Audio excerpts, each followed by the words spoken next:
All he does is cast the simplest summoning spell, and yet it leaves the Dragon King's son completely frozen in shock, because the immortal goblin, a creature said to exist only in legend, turns out to be nothing more than his personal butler. Even the top-tier mage he considers his greatest treasure, the man treats like nothing more than a piece of furniture. Only now does he realize who he just picked a fight with, the one and only person in history to have defeated the Demon King. 30 years ago the man was summoned to another world, overrun by monsters to survive. He fought dragons again and again, countless times, and through those battles, he forged a power that surpassed the dragons themselves. In the end, through sheer determination, he brought down the most powerful Demon King of that age. But the very moment he defeated the Demon King, a blinding white light sent him straight back to Earth. What he never expected, this world had been invaded by monsters too. Right now, a squad leader is struggling to push back the monsters. With his team to his limit, he leaps into the air and unleashes his strongest move, a surge of electricity crackling into a blazing spear. Then a flash of light catches everyone's eye. In the next instant, every monster around them has its neck sliced clean off. The lightning-fast strike leaves the squad leader standing there speechless.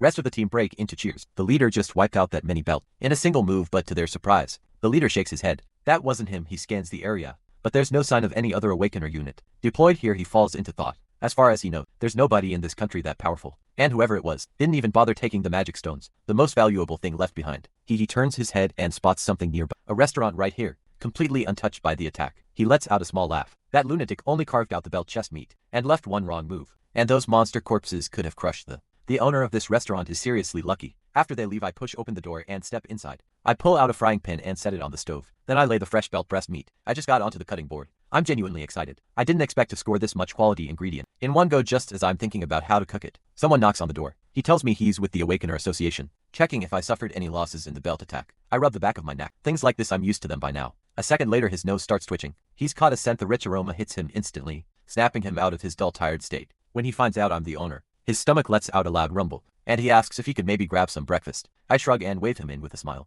The moment he steps inside, he freezes. The interior is stunning, like something straight out of a TV drama. He looks around but finds no menu, so I explain, we only cook with whatever I picked up that day. I turn back with a smile and tell him, today's dish is beef steak. He blinks, visibly caught off guard by the name. The ingredients must have come from those things. There were a full 10 of them. Good thing the squad showed up in time. Looks like the remains have already been sent to market. I drop the ingredients into the pan and tell, those things are deadly sure, but the flavor is absolutely unmatched. That moment brings back a flash of memory. In the 30 years I spent in that other world, I saw monsters until I was completely sick of them. Their traits, weaknesses, how to take them down, I know all of it by heart. But now I find myself hesitating. Do I really need to step up again? Lost in thought, I finished the dish without even realizing and set it down in front of him. He jumps to his feet, eyes wide. He only wanted a quick bite, but this looks incredible. In no time at all, the plate is spotless. As he's leaving, he tells me to stay safe. Next time monsters show up, make sure I hide. He hands me his card and says if anything comes, I can always come find him. He seems like a decent person. Not that I need protecting. But still, the sky darkens quickly. Business went well today, and I'm thinking about having a quiet drink. I'm about to whip up a snack with the belt eggs I bought earlier,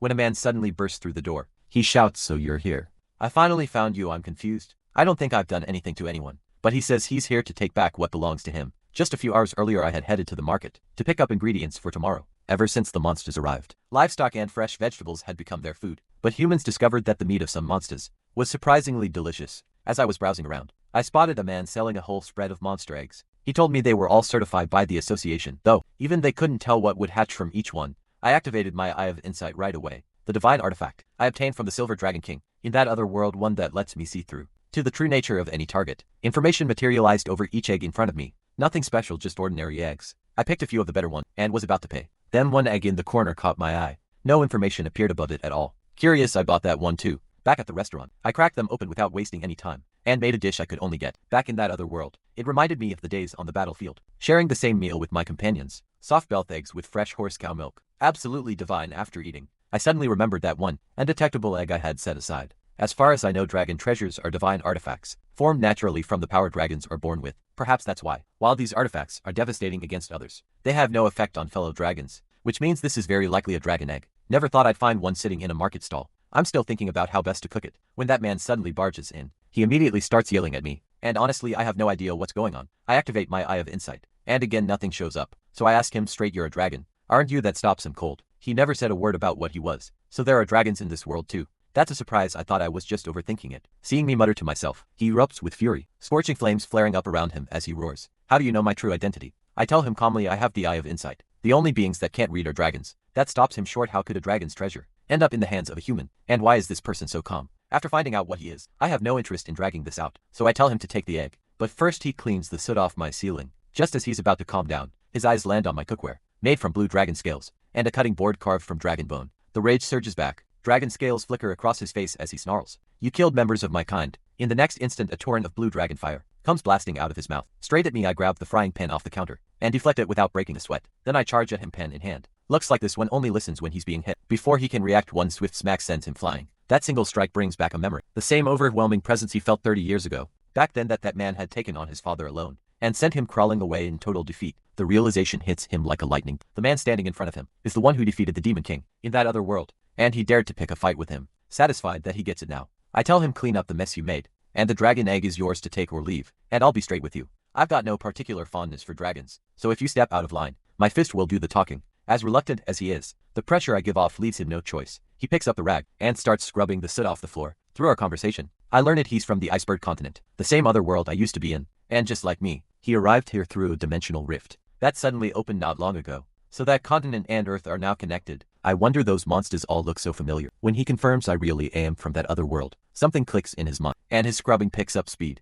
In no time the blackened floor is spotless. Just when I think he's about to grab the egg and leave, he stands up and hesitantly says, after you killed the Demon King, why didn't you return my father's treasure? So his father's flame dragon Rex. No wonder the resemblance is so strong. I tell him to come closer. I'm not going to hit him. The ones who wouldn't listen back then, they needed a good beating before they'd behave. I tell him straight, the dragon-made knives and cutting board were gifts. I fought dragons, yes, but I've never killed one. As for your father's treasure, it was destroyed when I fought the Demon King. There's no way to return what no longer exists. I invite him to sit down and have a talk, and ask you drink. That seems to irritate him a little. As a dragon he has an enormous tolerance for alcohol. Thank you very much, and yet, after only a few bottles he's face down on the table, completely drunk. He then tells me that egg is his little brother. A dimensional rift had opened in their dragon not long ago, and their parents were both away at the time. So that's how you ended up as a lost kid from another dimension, huh? Then he asked me, genuinely puzzled. Someone as monstrous as you could pacify this tiny world in an instant. If you wanted to, so why are you hiding away, running some useless little restaurant? I tell him I'm done with all that so-called fighting. Even if I wiped out every last monster, humans would just turn around and slaughter each other. Anyway, he has nothing to say to that, just keeps rocking the dragon egg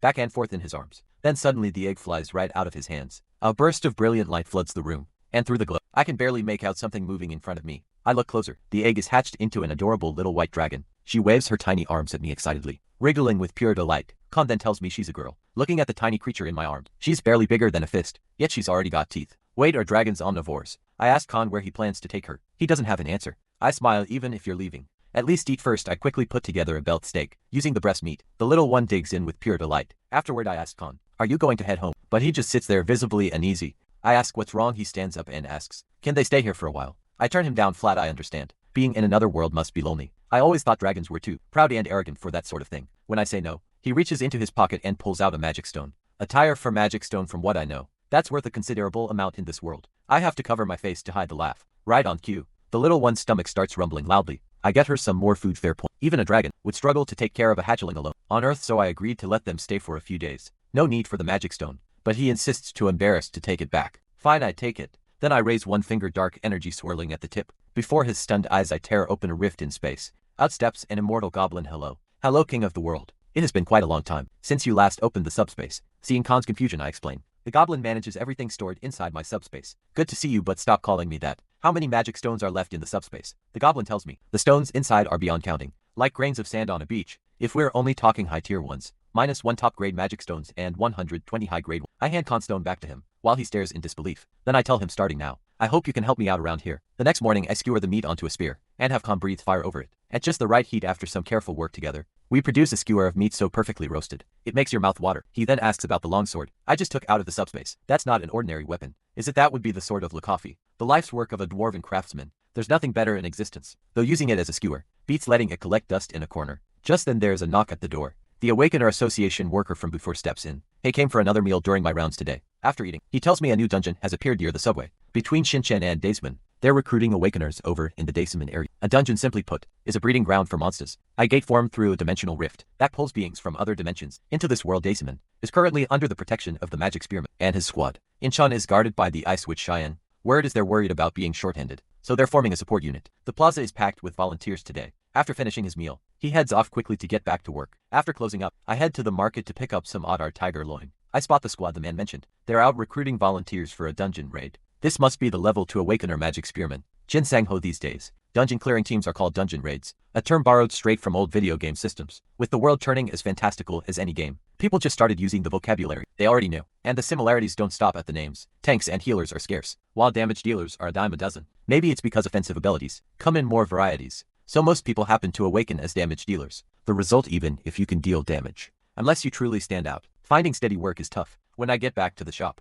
a man shuffles in looking uneasy and asks if we're still open. I tell him we're technically closed, but I can make him something. He says instant noodles are fine. Then he asks how much is a bowl. When I tell him it's cheap, his face lights up and he orders 5 bowls. That catches me off guard. I quietly activate my Eye of Insight to take a look at him. His ability, Food God, and his nature aligns toward good. I had a companion who was a food god back in my time. I know exactly what this class can do. A food god's power grows in proportion to how much they eat, and the quality of ingredients matters just as much. When they consume high-grade monsters, the effect is nothing short of extraordinary, but the ability is very weak early on. Until they've consumed powerful monster meat and grown from it, they can barely do anything. They're also in a constant state of hunger. Things only improve once they hit a certain threshold, and this man is clearly nowhere near it yet. I get to work, preparing an oversized bowl of instant noodles, piled high with roasted Ahar tiger meat. Good people never seem to catch a break. In a world like this, the kind ones are always the first to fall. I know that all too well. If his nature weren't good, I'd have looked the other way. Even with a food god standing right in front of me, his mastery level is high tier. The Ahar tiger meat should do wonders for him. As he stares in surprise, I tell him the shop gives a special deal to the first customer of the day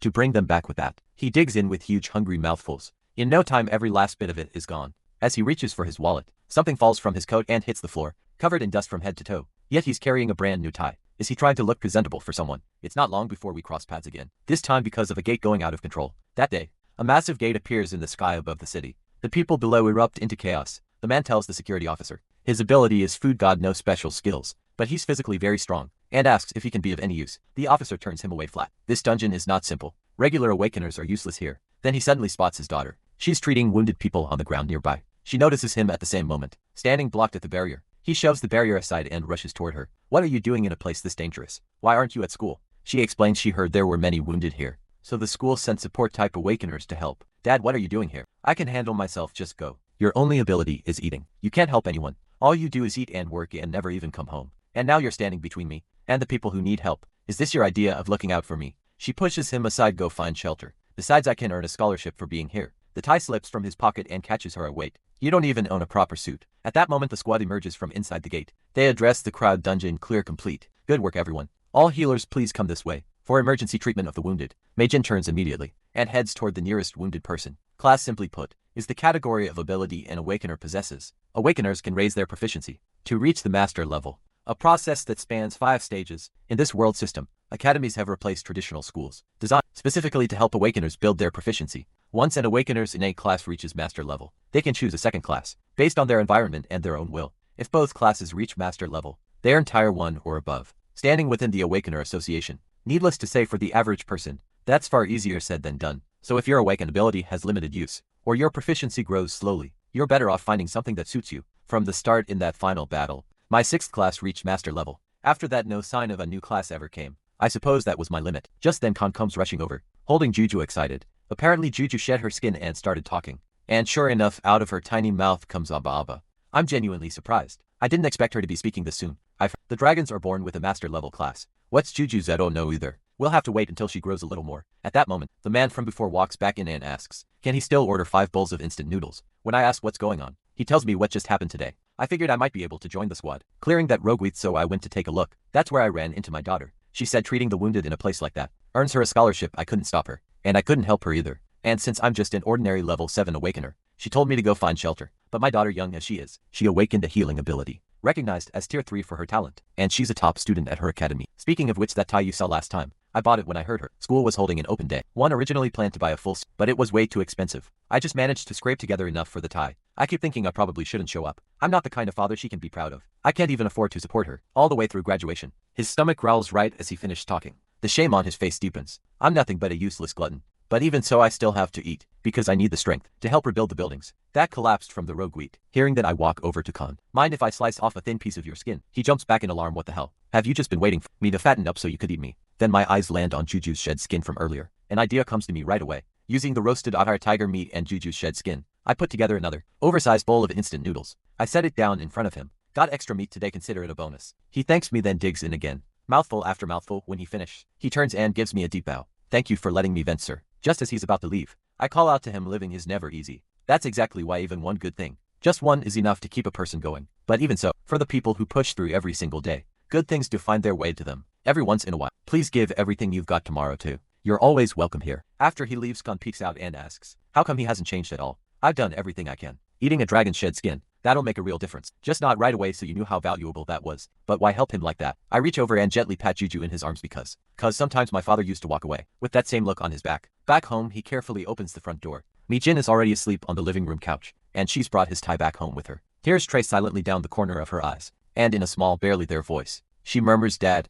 I'm sorry. His heart aches. He reaches down and gently strokes her hair. It's okay if anyone should be sorry. It's me. I'm sorry I couldn't give you the life other kids have. I'm sorry you've had to hold your head down in front of your friends, but Dad has always loved you. I'll work even harder, I promise. Once he tucks her in, he rushes back outside without a moment's hesitation. Breathless, he signs up for the task of entering the gate to collect magic stones the next morning. A noisy crowd has gathered beneath the gate. Jin Sang-hoo hurries over to a squad member and asks what's happening, only to learn that a hidden boss has appeared inside the gate, causing it to be locked down. Mi-jin comes running over, at the same time frantically searching for her father. Inside the gate, the squad moves at a relaxed pace, taking in their surroundings. Jin Sang-ho tells everyone not to spread out too far, keep an eye on each other, while picking off the smaller monsters. Then suddenly a monster lunges at the man from behind. On pure instinct, he swings his fist and sends it flying. He can't believe it, his body is surging with strength. He can't explain he should be hungry right now, so why doesn't he feel it at all? Just then a woman nearby stares wide-eyed at something. The dungeon wall, completely intact just a moment ago, has split open with a massive crack, and from that crack an enormous claw steps through.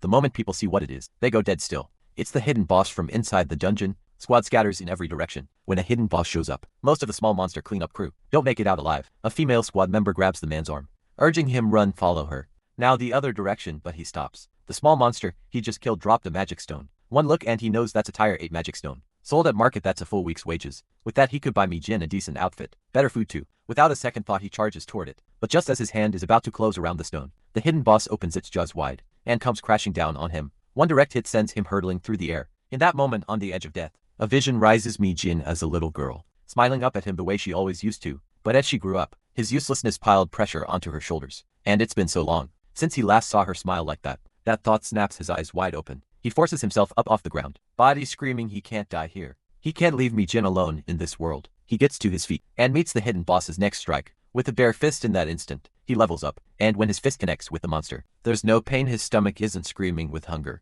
Either for the first time in his life, he feels a power he's never known, and for once exerting himself doesn't send hunger clawing through him. He blocks every single one of the monster's attacks, one after another. Jin Sang-ho leads the squad into the gate and calls out, has everyone else evacuated? Where's the hidden boss? What he finds is the man alone, holding back a tired 2 hidden boss. Jin Sang-ho watches with intense interest. He wants this man on his squad. Meanwhile, I've been quietly watching every move the man makes. A food god's ability reflects incoming attacks directly back at the attacker. So while everyone assumes food gods are damage dealers, they're actually much closer to tanks. What you'd call a combat tank ability. By Awakener standards, his ability is worth at least tier 3. The problem is nobody ever figured that out. Once I watch him make it safely out of the gate, I head back to the restaurant at ease. After the incident, news broadcasts keep running reports on the gate event. The man who stood alone against the boss's ultimate attack of food god has been recognized as a tier 3 food god and named the top contributor in this dungeon raid. The Awakener Association has acknowledged the previous rating as an error and will correct it promptly, along with issuing a substantial reward. The broadcast continues: a rampant thief has been giving merchants in the Desmond area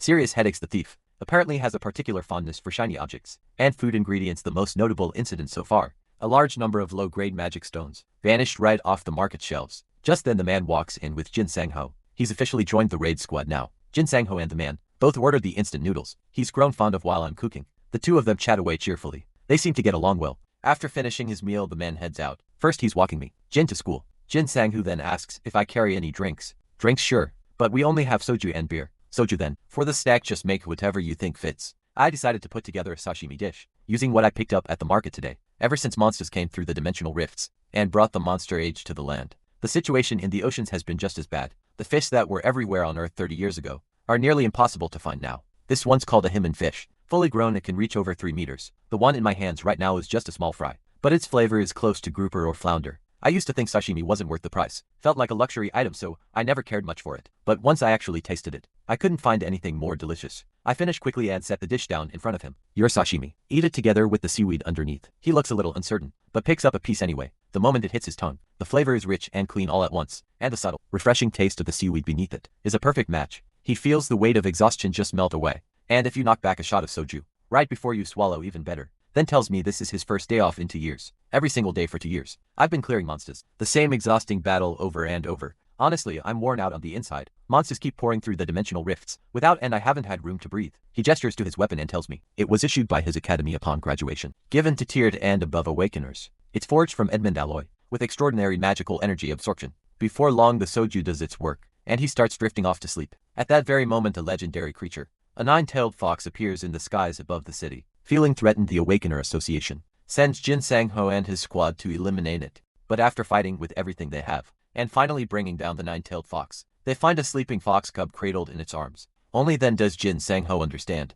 The creature was simply trying to protect its child, in an unfamiliar world, so he keeps it secret from the association, and everyone else, and quietly moves the cub somewhere safe. Now sober, he grabs something, and heads to the hill behind the city. He opens the bag, it's leftover sashimi from earlier. The little fox picks up the scent and trots over, nose twitching as it sniffs the food. Once it decides the food is good, it digs in eagerly, and Sang, who sits nearby, shaking his head. What a terrible guardian he turned out to be. How many magic stones did you steal to grow 3 tails this fast? You made the news, you know. He grabs the cub and looks it dead in the eye. I can't keep letting you run wild. The association is about to make a move, but after a moment's thought, he sets it down. You should leave the city. Find somewhere quiet to settle down. The cub cries out at him over and over. Jin Sang-ho squeezes his eyes shut, struggling to hold firm. Then he spins around and shouts, "Just go get out of here." The outburst startles the little fox, but once it understands, it starts searching for a new place to call home. Then a figure catches its eye. It turns and nearly jumps out of its fur. Juju is pressed flat against the glass, peering outside with wide, curious eyes. Curious. The fox creeps closer,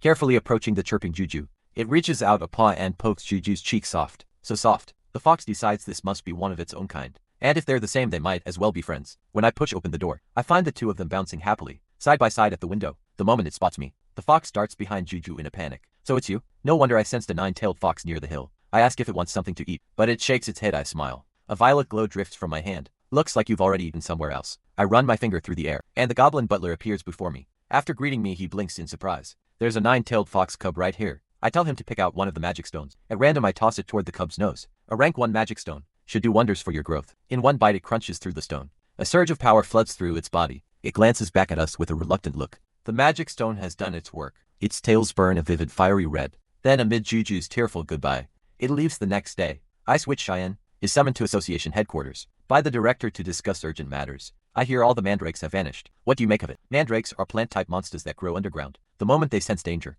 they release a toxin across a 1-kilometer radius, one that only a specific antidote can counter. That is why they are classified as monsters. And even with the antidote, removing them is no simple task. Their screams can instantly kill low-ranked awakeners, and ordinary people alike. And they scatter seeds as they die. Cheyenne tells the director. All 13 mandrakes have vanished without a trace. No sign of anyone approaching the site. It is as if they walked away on their own. The director bursts out laughing. What? Did the vegetables grow legs and run off? Then he turns serious. I'll contact Shadow Cat. 2 of you can investigate together. Meanwhile, Juju wakes up in the early morning and stretches with a big lazy yawn. She notices I'm gone from my spot, so she pads over to my bed and tries to wake me up, but I'm dead asleep no matter how many times she tries. I won't budge. Then her stomach let out a rumbling growl. She's hungry, so she heads to the kitchen, drags a chair over, and climbs up to reach the fridge. Sure enough, there's food inside, but as she holds it, something feels off. The food seems to be trembling. Then it lets out a piercing shriek. Juju shoves it straight into her mouth, to muffle the noise, but the taste, let's just say it's not great. She spits it right back out. By the time we wake up, the entire fridge has been emptied. Juju is sprawled out in a food coma. I'm genuinely impressed this little one can really eat. Anyway, Khan, where have you been sneaking off to lately? Khan explains he's been investigating the conditions that cause dimensional rifts to form. He's quietly visited several dungeons, but found nothing beyond the usual monsters common to the Iceband continent. Come to think of it, aren't you a monster too? That gets a rise out of him. Dragons are a noble race. Don't you dare put us in the same category as those things. That makes me think if that's the case, dragons are something even more powerful. Could be crossing through the dimensional rifts into this world. If you find anything suspicious while you're out there, let me know right away. He looks puzzled. You have 6 master level classes. Can't you do something about the rifts yourself? No, and I have no idea who created them, why they appeared in the first place. I tell him I'm heading to the market later today. Meanwhile, the Ice Witch is out, searching for any trace of the mandrakes. Suddenly a flash of green light streaks down from above. She snaps into a combat stance, ice crystallizing in her hands, but the figure that appears simply reaches out and touches her cheek. So you're Shin-chan's Ice Witch. The visitor is Li Jiefei, the rank 1 awakener known as Shadow Cat. She tells Cheyenne I've had a look around. Nothing. Not a single trace. Recognizing who she is, Cheyenne tenses up. Hello. Shadow Cat, drop the formalities. Just call me Li Jiefei, so you're Sinchuan's guardian. You're adorable. Relax. How long have you been stationed here? The tension eases. 10 years. Cheyenne answers. Cheyenne tilts her head up, Staring at the sky, she passed through a warded area, without leaving a single trace. So this is the power of a rank 1 awakener. And according to what she learned at the academy, Li Jiafei reached rank 1 30 years ago. So why does she look so young? After a brief exchange of introductions, Cheyenne shyly extends her hand and the two shake. Cheyenne walks Li Jiafei through the whole situation. Li Jiafei then asks, who set up the barrier in the first place? Someone who can slip through a rank for barrier, without leaving a mark. That puts them at rank 3 at minimum. Li Jiafei suggests they start by looking into the mercenaries operating in the city. Cheyenne mentions that the nearest mercenary group is the Temple Mercenary Court. In Daysman, Li Jiafei grins. Let's grab a meal there first. It's been a while since I've seen Jin Zonggu. Let him pick up the tab back at home. Khan is nosing Juju's face with a look of pure affection. I catch the whole thing. Khan's face goes red and he whips around. Stop watching. I call him into the kitchen to help me prep. When he spots the mandrakes in my hand, he frowns. Where did you get those? Found them on a walk. Figured I'd bring them home. They're full of cold energy, so they have a cooling effect on the body. The texture is crisp, the taste surprisingly sweet,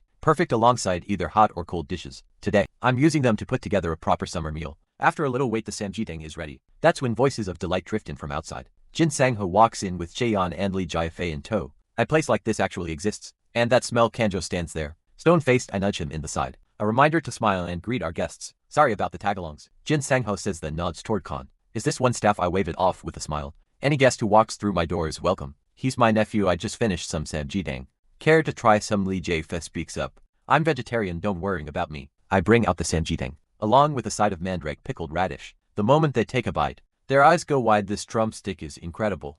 And this pickled radish the crispiest, most refreshing thing I've ever eaten. Watching the two of them eat with such joy, Li Jiafei turns to me. Do you do vegetarian dishes? I don't have many vegetarian options. I tell her, but we happen to have watermelon. Would you like some? Her eyes light up. Perfect. I'll leave it to you. There are so many ways to enjoy watermelon. Eat it fresh, freeze it, or blend it into juice, all of them delicious. But today I'm going a different route. First, I scoop out the flesh and cut it into bite-sized pieces. Then I bring out extra fruit. I'm partial to strawberries and kiwi, so I chop both and layer them into the hollowed-out shell. I pour in a splash of sparkling soda, then toss in a bit of mandrake. The watermelon fruit tea is done. A feast for the eyes, nose, and taste buds the moment it hits the table. Both women lean in. Cheyenne reaches out and ice pours from her fingertips, dropping straight into the drink. I'm genuinely impressed. Jin Sangho leans over. She's the Ice Witch Guardian of Sin Shan. Cheyenne flushes at the title. Honestly, I'm not a big fan of that nickname. Jin Sangho grins and explains. Every year the academy holds a battle royale event. During one of them, Cheyenne snapped. After her opponent wouldn't stop provoking her, she froze the person solid.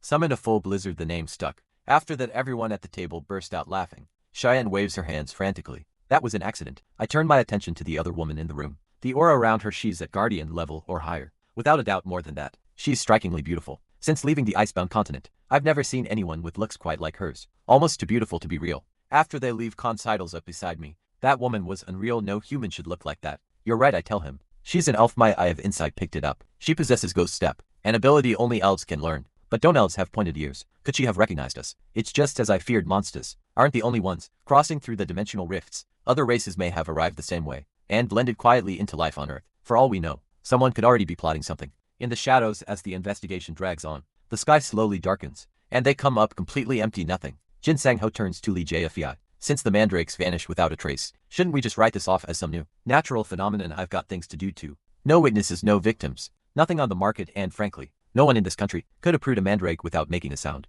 If even Shadow Cat can't find a lead, truth might be stranger than we think. If someone stole them, there's no way we'd have found nothing. You never know. What if someone just ate them all? She pauses. It's summer, but it feels oddly cool today. Li Jiafei nods. Now that you mention it, the air really is cool. No hard evidence, just a gut feeling, but I'm certain something is happening in this city. I'll report it to my superiors and hand it off to the researchers. Jin Sangho lets out a long sigh. He made the whole trip to the Temple Mercenary Corps for nothing, and came back with shocking news instead. Kun Taejong, captain of the Temple Corps, has retired the next morning. I wake up and scan yesterday's newspaper. Temple Mercenary Corps captain led his squad and held off a southern monster attack in just 5 hours. Just then, Juju comes toddling over, legs flailing as she tries to climb up. I pick her up, and her stomach immediately starts rumbling. Of course she's hungry again, but deciding what to make for breakfast is always a dilemma. If we're going to eat, it should be something worth eating. Life is short. 3 meals a day, every one of them a chance to enjoy something truly good. I squeeze Juju's soft cheek. Though your life won't be short at all, will it? Before long, the belt egg rice bowl is ready, with mandrake mixed in from yesterday's haul. The aroma is irresistible.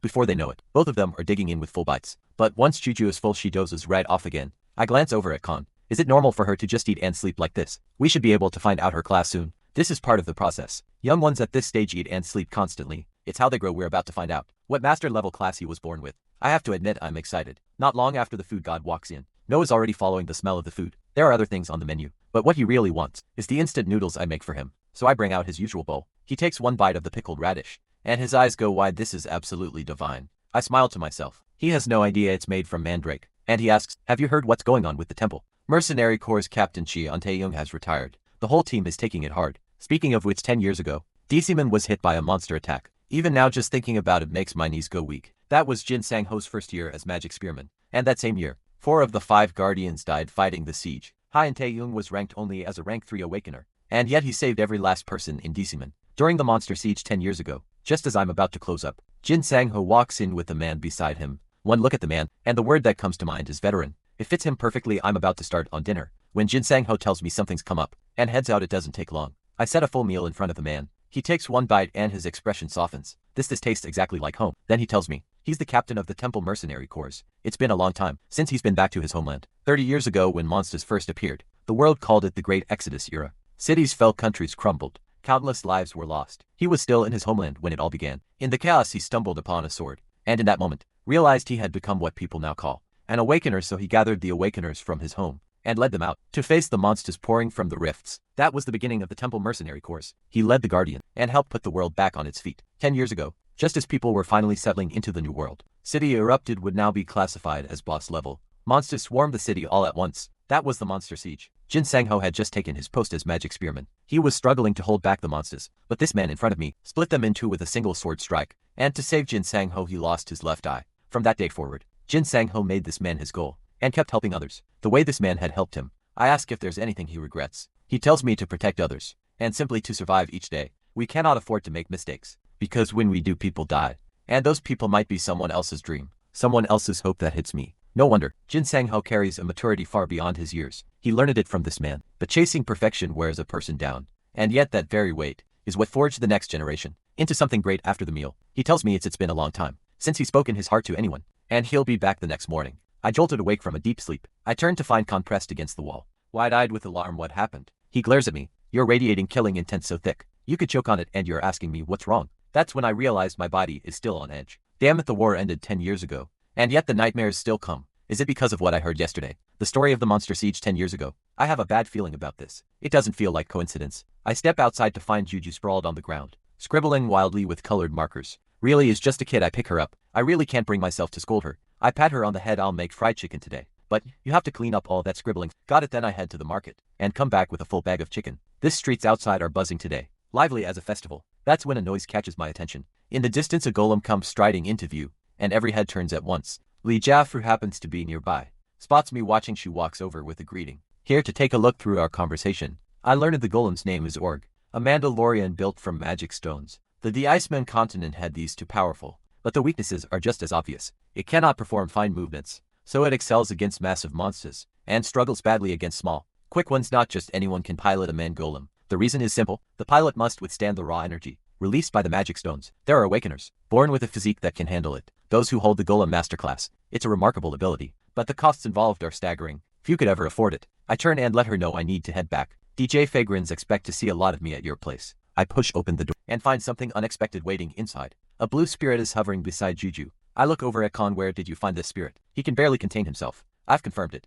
Juju's master level class is Elf Tamer. I deduced it from the color of Juju's scales. My mother was a blue dragon. The blue dragon clan's waters once overlapped with the red dragon clan's mountain range. The spirit scoops Juju up into its arms, and Juju keeps chirping mama, mama over and over. Khan shakes his head helplessly. Looking at the spirit before me, I realize it's been a long time since I've seen one. Outside of combat in battle, a high-rank spirit's power is terrifying. The principle behind summoning spirits is straightforward. You call them from the spirit realm, a separate dimension. Whether high, mid or low rank, their names follow a unified system. I have never seen anyone summon a spirit king of any element so high. Rank is probably the ceiling, which means counting the demon realm, where the demon races dwell, the spirit realm, the Aspen continent, and Earth. There are already 4 known dimensions in this world, and 2 of them, the Iceman continent and Earth, have already begun to connect. The more I think about it, the more my head spins. Anyway, did you actually teach Juju how to clean? But before I finish the sentence, the water spirit cast a spell, and the floor is spotless in an instant. I head to the kitchen and start preparing today's main dish, fried chicken. 30 years ago, this country went through a full-blown fried chicken craze. Every possible variation was invented and perfected during that era, but among all of them only one reigns supreme, the classic original, the foundation of every style that came after. Once it's done, I hand a drumstick to Juju. One bite and her eyes go wide. She starts babbling in that little language only she understands clearly. Beside herself with joy, then Right before our stunned eyes, she buries her entire face in the drumstick and goes absolutely wild in no time at all. Even the bone is crushed and swallowed. She flops onto the table and lets out a satisfied bell. Lucky I knew this would happen and fried a little extra. I pull out another batch and crack open some beer to go with it. We sit back eating and watching the fireworks outside. The festival at the market is still going strong. It's Juju's first time seeing fireworks. She wriggles with pure delight in my arms and legs going everywhere. Come to think of it, is Juju getting bored? Pooped up in this restaurant all the time. I turn to Khan. When will she be able to use her transformation? Now that she's awake in her class. It shouldn't be much longer. I can't wait once Juju can transform. I'm going to take her shopping and buy her all the pretty clothes she wants. Meanwhile, the man from the festival pilots org back to the base and gets to work, improving the golem's remaining functions. He walks into the changing room and finds Li Jiafei sitting there waiting. After a brief exchange, he asked her about the restaurant she mentioned earlier. Where exactly is it? It's in Daisiman. Have you heard Captain Jian Taejon has retired? Jian Sangho must be feeling. I hear the captain went back to his homeland. What a shame, he's a good man. But honestly, he's earned his rest. Li Jiafei's expression dims. I wish I had a homeland to go back to. The next day, I slip on a necklace that can sense magical energy and quietly tail Jin Sangho from the air. I've been curious what kind of place would require Jin Sangho's entire squad. It's the Magic Crystal Mine Dungeon. Properly manage that place could fuel rapid growth in a short amount of time. But I doubt they'll have that luxury. I can already sense an overwhelming magical presence from within the dungeon. The thought barely finished forming, and the sky in the distance tears open. A red gate blazes into existence. More monsters pour out in waves. Jin Sangho reacts instantly, ordering his squad into a defensive formation. The food god steps forward and holds the front line. Jin Sangho leaps into the air, ready to unleash his skills from above and cover the squad. Then he sees it and freezes. A massive surge of energy is building inside the gate. A boss is coming. He snaps out of it and shouts for someone to pull the fallen squad members to safety. But the sheer number of boar monsters pins the squad down. No one can move. He has to make an impossible choice. To protect the remaining squad members and the workers, he needs to fall back and reinforce the But if he does, what happens to the ones being crushed by the Boar King? At the front, do I save the greater number? The hand gripping his weapon begins to tremble. Xian Taeyong said. He lived with regret every single day. How many crossroads like this one did he stand at? Full of anguish and doubt, it brings back the words the old man said. When he saved him, you must be terrified, panicking. Every part of you wants to run. But that is exactly when you have to take a step forward. If you retreat now, you will spend the rest of your life doing the same. The memory steadies him. His eyes go hard. I move forward. Listen up. Our people are still out there. I take the lead. Everyone else forms up and pushes through. He moves like a bolt of lightning, sweeping the boar monsters, blocking his path clean off the field. Then he winds up and launches a fully charged strike, straight at the Boar King. The blow tears through everything in its path, but right behind it comes another Boar King. Just as ferocious, he's running on empty. All he can do now is pray. The association noticed something wrong, and is sending backup. Then, at the very edge of crisis, a blinding flash of light tears through the air, and every monster around them vanishes on the spot. Doesn't know what just happened, but he hauls the food god to his feet, and shouts for everyone to get out of the dungeon now. I let out a slow breath. From where I stand in the distance, I told myself I wouldn't get involved, and yet here we are. But no one in this world can trace it back to me. They'll lose sleep over the mystery, and that's fine. On another note, Jin Sang, who was rank 2 before this, that battle pushed him to master level. Country A now has its 4th rank 1 awakener. Right on cue, my stomach lets out a long growl. Right, food first. Back home, I head to the balcony and start setting up a barbecue. Juju, who had been fast asleep in Khan's arms just moments ago, suddenly opens her eyes. A blue magic circle appears in front of her. The water spirit bursts out, douses the fire instantly, and soaks both of us completely in the process. Juju proudly pats her own chest, waiting for praise. I dry off, grab more firewood and start the barbecue again. Over the meal, I asked Khan, still investigating dungeons. Today I saw a herd of boar monsters in the Magic Crystal Mine dungeon, near the commercial district. Combat type 1s. Boar monsters are a species that evolves based on their environment. I pick up the thought, but the way they've grown here is on a completely different level. Those tusks, nothing I saw on the Iceband continent comes close. And when that gate opened, the energy I sensed, it wasn't from the Iceberg continent. The dimension connected to Earth might not just be the Iceberg continent. There could be others. Something is happening in this world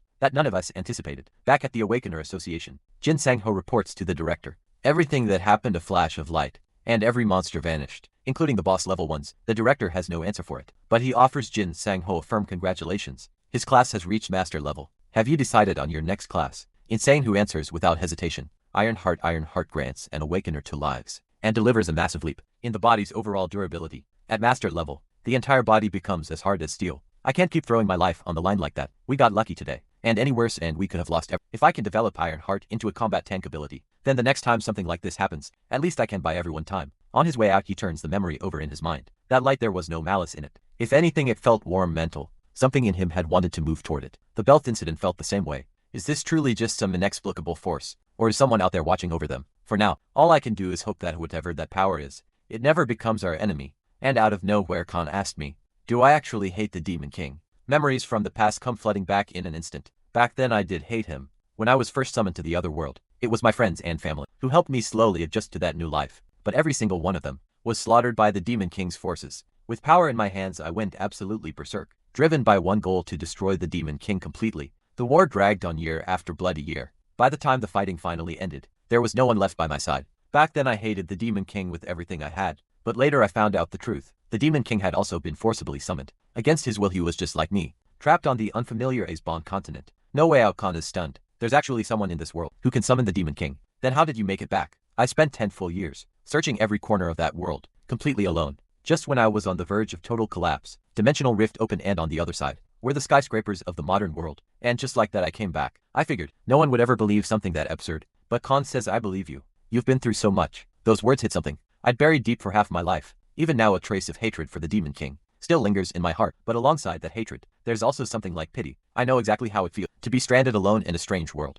The nightmares never let me go. Every single night I dream of blood-soaked battlefields, the faces of everyone I love dying one by one. Those images torture me over and over again. It feels like a massive nail, driven straight through my chest, buried too deep to ever pull out, tearing me apart from the inside. The only way I can keep going is to drown it all in alcohol and push through one more day. If I hadn't gritted my teeth and held on, I would have lost my mind long ago. Sometimes I wonder maybe I already have. I jolted awake from yet another suffocating nightmare and find Juju curled up beside me. I have no idea when she crept over. I turn and see Khan too, folded into some ridiculous sleeping position, looking at this peaceful little scene in front of me. I feel something I haven't felt in a long time. Calm. I just started to settle down and reach for a cigarette when a strange old woman calls out to me out of nowhere. She asked me which direction the other one train goes, but I've never heard of any such train around here. The old woman turns and walks away. Just like that I push my curiosity aside, making a mental note to look into it next time. For now, I hurry to open up the shop and get ready for the day. A regular customer pushes through the door, right on time, greeting me with a smile and asking what's on the menu today. He's a bit early, so I tell him I'll whip up some fried rice to hold him over. I have it ready in no time and set it in front of him. But out of the blue, he asked if I've run into Grandma Ario. I tell him everything, the early morning encounter, all of it in this heat. She was still wrapped in a scarf, fixated on finding the Audi ring train. He lets out a quiet sigh. That's just how it is. He says no one really understands what she's saying. She's a scavenger who collects scraps of paper. Her mind isn't always clear. She only comes back to herself every now and then. Life keeps getting better. Most people, but the pain of the past never fades. Too many have lost those they love, and the weight of it has simply broken them. He says his piece settles the bill and leaves. This world is still in transition. No matter how much time passes, nothing can undo what has already happened. Every person who walks through that door, every stranger on the street carries a pain no one else can see, and they keep going anyway. I sit with that thought for a moment, then let it go. Juju tries to transform for the first time. All she manages is a few silly tufts of hair sticking straight up on her head. Definitely a failure. Once you get the hang of transformation, it comes naturally. But that first attempt is always the hardest. Seeing this, I figured I'll try putting some clothes on her first. I pick out one of my own shirts, way too big for her. Better to wait until after she transforms, and then get her something that actually fit. Juju tries the transformation again, and who could have expected?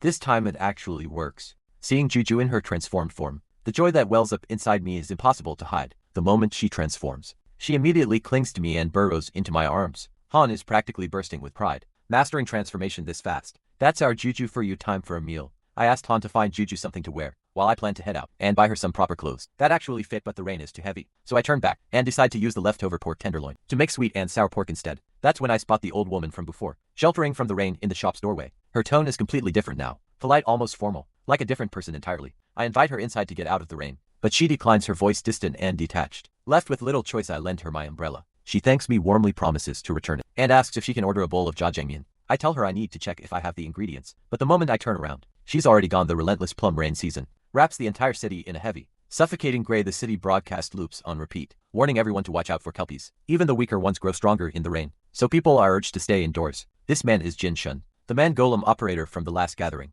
Ever since he came here with Li Jiafei, he's been coming back alone just to drink himself numb, day after day, drowning his sorrows. He's stuck deep in a romantic mess and wants to know how to win a girl's heart. 2 years ago in a dungeon, it was a woman who saved him from the hidden boss level monster, and his ideal type just happens to be a strong, powerful woman. I understand him immediately, cause I have exactly the same taste. I too once met someone like that, the most powerful, gentle, and breathtaking person I've ever known. Miro Lakasi. Ever since that day, Jin Shun has been hopelessly in love, but the girl is cold and untouchable. I assume it's Li Jiafei, but he shakes his head. Not her. The girl he's after has told him point blank that she can't stand guys like him, and if he gets any closer, she makes sure he doesn't see tomorrow. And the girl likes Jin, saying who, of all people, which Jin-kun absolutely cannot accept, especially since those two are always fighting. After getting it all off his chest, Jin-kun warns me again and again. This is top secret, not a word to anyone. Then he orders another beer. The broadcast comes on again. The resting ground in northern Deciman is undergoing urgent repairs. That place holds the dead. Countless people lost their lives there, and back then, there was no way to properly handle all the bodies. In the end, they cremated the remains and built a public memorial wall, engraved with the names of the fallen.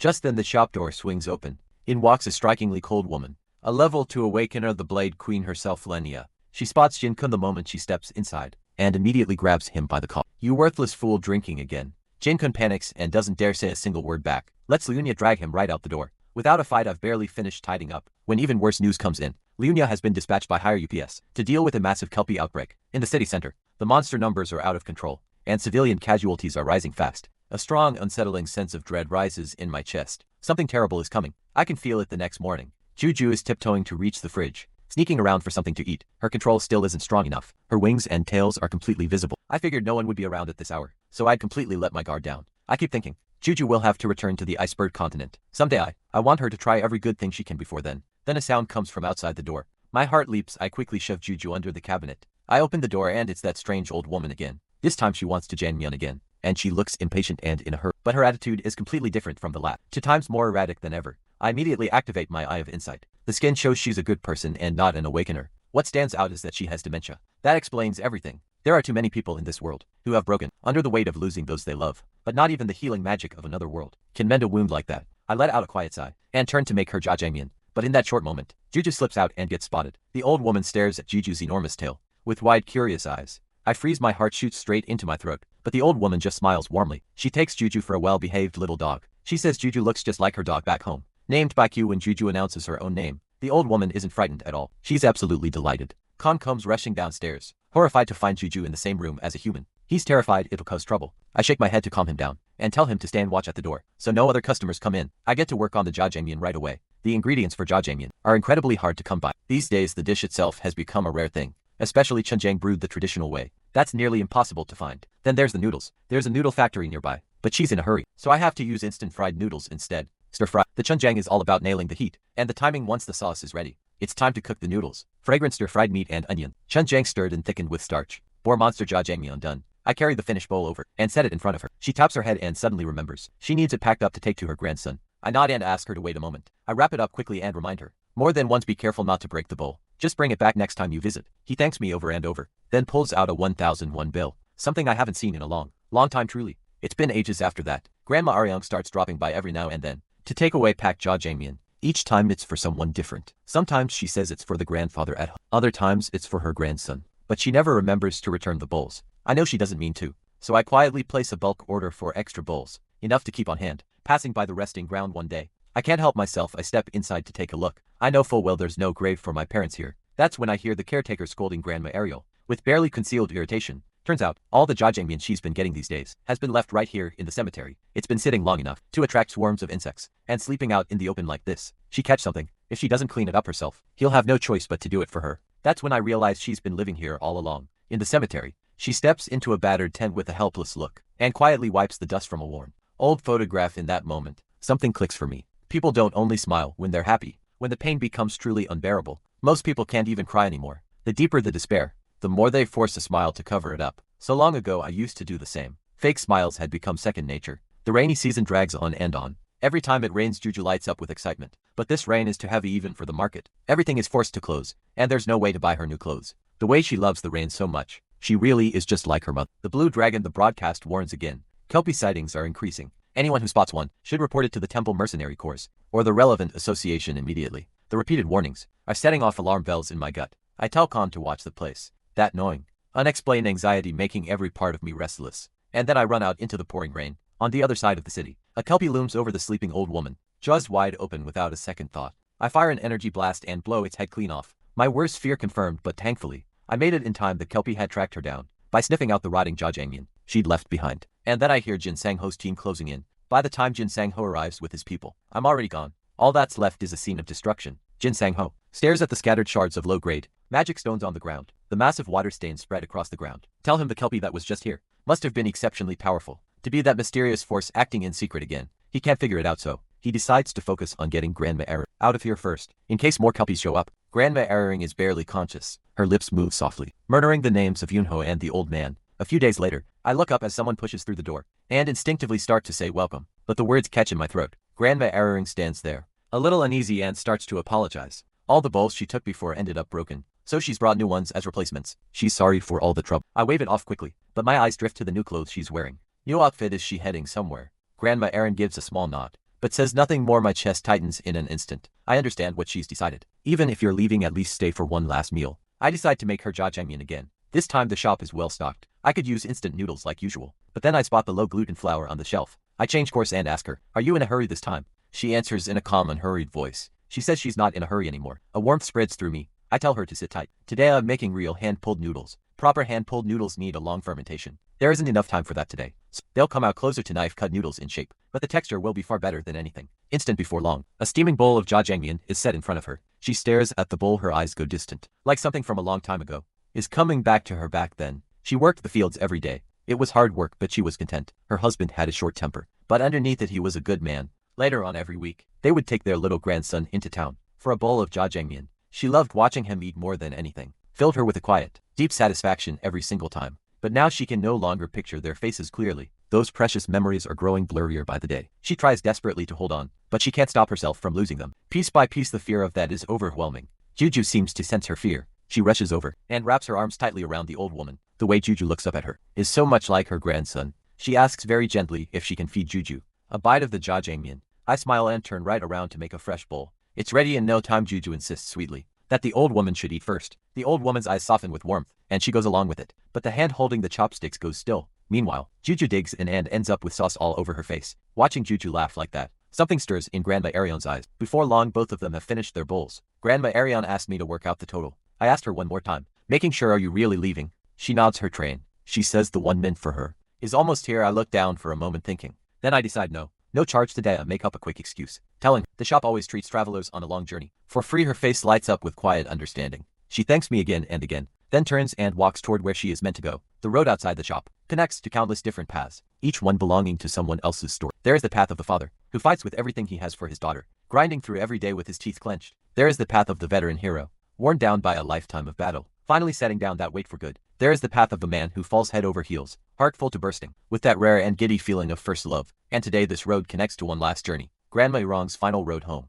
I stand in the doorway and say goodbye quietly. The train begins to move. Grandma Irong runs after it almost on instinct, without knowing why. She doesn't understand what's driving her. Then familiar voices call out from the train. Her children are all pressed against the windows, waving at her with wide, warm smiles. Her little grandson's bright voice rings out, calling for her, and in that instant, every memory she had lost comes rushing back. Those blurred faces sharpen. One by one, everything comes back. The door slides open and a tall, familiar figure steps forward. "Old woman," he says, "you must have had it so hard." He reaches out to her with a gentle hand. "Come with me this time." Through her tears, she nods and answers yes with a heart full of joy. Shortly after, the caretaker finds Grandma Arang's body at the resting ground. She is lying in front of her husband's grave, no longer breathing. This time she finally found the Aryan train, and she got on in front of her husband's grave. Sits a neatly packed bowl of jajangmyeon. I hover out of sight above, and the thought settles over me. You can never hold back someone who is truly ready to go. I had the power to extend her life, but sometimes, forcing someone to keep living is the crueler choice. Meanwhile, inside the Jacob office in Cydia, in Sanho is certain, everything that's been happening lately has something hidden behind it. Someone is operating in the shadows of this city, doing things that defy all ordinary explanation. Whoever it is, exists far beyond what anyone could have imagined. Quiet, invisible, and completely mysterious. But thankfully they don't seem to mean any harm. Then a thought flashes through his mind. An impossible name. Could it be Jaeger, the one who disappeared during the monster siege 10 years ago? But Jaeger died alongside the monster. Jin Sang, who saw it with his own eyes. Jaeger followed that self-destructing creature straight into the rift. He traded his life to keep countless others safe. If it isn't Jaeger, then could the association be hiding a zero-class awakener? He rubs his head in frustration. Done with the guessing game. Ever since the Magic Crystal Mine dungeon incident, high danger monsters have been pouring out of the dungeons in a steady, relentless stream. It looks exactly like the warning signs that came before the monster siege 10 years ago. He takes a breath, studies himself, and decides to deal with the most pressing issue first. Right now, the biggest headache on his plate is Lucien, the younger brother of Jaeger, the level 1 awakener who gave his life in the siege. Inside the Awakener Association of Country A, the secretary hands the association director this quarter's graduation list. His eyes quickly land on what everyone is calling the top 3 newcomers awakener, whose abilities far outshine the rest of the graduating class. The first is Kim Mi-jin, a level 3 healing type awakener with exceptional natural talent. She has a strong chance of advancing to level 2 in a short time, and her preferred posting is the Deciman Zone, one of the most heavily pressured defensive regions in the city. Her father serves in Jin Sang-ho's team, and they immediately recognize her. She's the daughter of the food god, but the Yahek team, guarding Deciman, already has a dedicated healer on staff, so she have to be assigned to the Gentleman Corps. Over in Siachu instead, the second newcomer is Lee Jomyong, just 20 years old, a level 3 flame-type magic awakener. The Blade Queen's team happens to be short on damage dealers, so the timing is perfect. But the one giving everyone a real headache is the last of the three Lucien, a level to close combat awakener, with staggering natural talent in real fights. His special ability Vol Form Human pushes his combat power far beyond any awakener at his level. Special notes on Lucien first. He is the biological younger brother of Jaeger, the level 1 awakener who went missing 10 years ago. Second, and this is the one driving the whole association up the wall. He has refused every assignment from the association. Instead, he's been going around, challenging mercenary captains across every district. Whoever beats him, he'll join their corps. So far, he's already taken down the captains from 4 different districts: Suncheon, Hongtai, Seochu, Gungabuk, all of them defeated at his hands. And now he's heading straight for Deciman. On my end, I'm picking out meat for spicy stir-fried pork. The leftover boar king meat from before has been completely used up. Avar tiger and belt both look good, but after a while I noticed just how much boar monster meat is piled up here. Has there been a surge in boar monster activity outside the city lately? Thinking back to the monster trap I saw in the magic crystal mine dungeon, a quiet unease settles in my gut. I need to go investigate soon. Just, the clothing shop owner waves me over enthusiastically. I point to a cute little outfit and ask if it would fit a small child. I'm planning to bring it home for Juju. And a furious shout tears through the usual noise of the market. Lucien is yelling at the top of his lungs, demanding Temple Captain John. He come out and face him. John. He is the newly appointed Temple Captain, taking over after Kayanta John's retirement. I take a curious look at this blonde-haired kid, wondering where he came from. A second later, Lucien announces himself. I'm Lucien, level 2 awakener, the man who turned his back on the association and chose to forge his own path as a mercenary. That cringe reflex of mine kicks in immediately. Kids these days way too much flair for their own good. Lucien shouts again if John he can beat him, he'll join the Temple Mercenary Corps. A member of the Corps nearby loses patience and yells at him to get lost. But Lucien hasn't gotten what he came for, so he keeps pushing. Is the great and legendary Temple Mercenary actually scared now that Shintae Zhang is gone? Looks like they replaced him with a coward. That finally does it. Zhang. He steps outside. He came out to see who had the nerve to throw around his predecessor's name like that. And when he sees it's just a kid, he can't help but look a little dismissive. He's not about to waste his time brawling with a boy. He tells Lucien to leave. Lucien sees the opening and twists the knife even harder. The tiger steps down and a fox takes the throne. That lights the fuse completely. Second later, Zhangyi's blade has sliced clean through a lock of Lucien's hair. Zhangyi's eyes go cold. He's done holding back. Lucien grins. Now we're talking. He shifts into his Vol form and gets ready to fight. Just as the two of them are about to clash, a spear comes flying between them. Jin Sangho sighs with exhaustion. Not a single peaceful day in this city. He shouts at both of them to stand down. Not long after, Jin Sangho arrives at my shop with both of them in tow, battered and bruised. I can't believe they actually went at it anyway. Jin Sangho explains plainly. When men have a problem, fists are the only real answer. Using weapons or powers though, that's against the rules. A fight isn't always won by the strongest. Sometimes it comes down to experience. And the winner was clearly Younghae. Then he asked me to bring out some soju and something fitting to go with it. I decide spicy stir-fried pork is the call first. I brush the hot wok with oil and lay in the pork belly. Let it fry low and slow. A lot of people pile this dish with vegetables. I can't stand that piled high with meat. That's the only way it's worth eating. With 3 big men sitting at the table, I go ahead and prepare 5 full portions. Before long, a sizzling, fragrant plate of spicy stir-fried boar monster pork comes out of the kitchen. Perfect. Jin Sangho drops a quick line. Sort it out between yourselves. Pays for the meal in advance. Gives me a quick nod and heads out. After a beat of silence, Lucien drops his head and admits he lost. Per the deal, he'll join Zhang. He's Temple Mercenary Corps. But Zhang He's expression is stone cold. He turns it down flat and tells Lucien to get out. Lucien can't understand it. He's the powerful level 2 awakener. Why wouldn't Zhang He want someone like him? Zhang He tells him coldly, don't overestimate yourself. Know where you stand before you start thinking you're something special. Watching Zhang He's sharp, no nonsense manner, something stirs in Lucien's chest that he can't quite suppress. He's just waited to cool. Lucien scrambles after him, calling out for Zhang He to wait up. I watch the two of them disappear down the road and can't help but laugh. The next generation of the Temple Mercenary Corps will grow into something truly powerful. But as they grow stronger, so does whatever is lurking in the shadows. Frequency of dungeon outbreaks has been rising, fast enough to see with the naked eye. I'm more certain than ever I'll need to go investigate before long. What a shame though. A full table of spicy stir-fried pork, completely untouched. Early morning, Juju wakes up. She remembers what she was told. Always wash up before sleeping and after waking. So she summons the water spirit right away and gets herself cleaned up in no time. She glances over at me still fast asleep. With a generous heart, she reaches out and gently pats my face, helping wash me up too. Then she changes into her little dress and races downstairs to find something to eat. But what she finds instead is a dimensional rift. Juju has never seen one before. She's immediately fascinated. She reaches her hand in out of pure curiosity, and the next second she vanishes on the spot, pulled in completely. All that's left behind is one small shoe, sitting alone on the floor inside the dimensional rift. Juju is having a great time exploring. Then a ferocious minotaur steps out and blocks her path. Juju stares at it blankly. There's a cow in here. The minotaur is absolutely furious. Eyes red with rage, it charges straight at her. Juju commands the water spirit, and a massive surge of water explodes outward, in an instant wrapping the minotaur completely and locking it in place. The minotaur is completely stunned. This child's power, it's at least master level. Nobody could have expected a child to handle spirit power this advanced. With such ease, the more the Minotaur thinks about it, the more panicked it becomes. It decides this terrifying little girl has to be eliminated. But just then a fist punches straight through the wall and lands a brutal uppercut right on its jaw. I let out a tired sigh. Finally found this little troublemaker. Raising a kid really is no joke. I calmly say hello to the thing on the ground. The Minotaur is still spinning, but the moment it sees my face, it starts stuttering in fear. Its memory turns out to be better than any dragon I've ever known, and I remember it just as clearly. It used to move alongside the Demon King. Minotaur frantically tries to deny it, terrified of ending up on my bad side. I don't bother with words. I grab one of its horns and crush it, and wait for the truth. When the Demon King fled back then, it followed but 10 years ago. It wandered into this maze and never found the way out. Doesn't know much about the demon realm's current state, only that when the Demon King returned 10 years ago, he fell into a deep and unending sleep. I run my eye of insight over its words. It's telling the truth. The Minotaur is shaking, convinced I'm here to take over the demon realm. I said it straight calmly. This isn't the demon realm. This is Earth, the human world. In that battle long ago, the Demon King never actually died to have any chance against him. I mastered 6 different masterclass professions, even with me and the Ice Emperor Dragon, fighting at full strength. The best we could do was force him into a semi-permanent death state, and then fate had to go and twist the knife. A dimensional rift suddenly tore open, and the Demon King used it to slip right through our hands. This Minotaur may not be at monarch level, but it's still a genuine boss level monster. If it made it to Earth, stronger things may have already followed. A loud rumble from Juju's stomach cuts through my thoughts. I laugh to spite myself, and decide to get her out of here first. Then a thought strikes me. I turn back and ask the Minotaur for a favor. Back at the shop, Khan catches the smell of meat and wonders out loud what I've been cooking. He calls my name several times, and when I don't respond, his voice keeps climbing with worrying, until he finally tells me the soup in the pot is boiling over, and that snaps me back to the present. I smile and tell him the timing is perfect. I get him to sit down for breakfast. Juju already ate and is back asleep. I made oxtail soup today.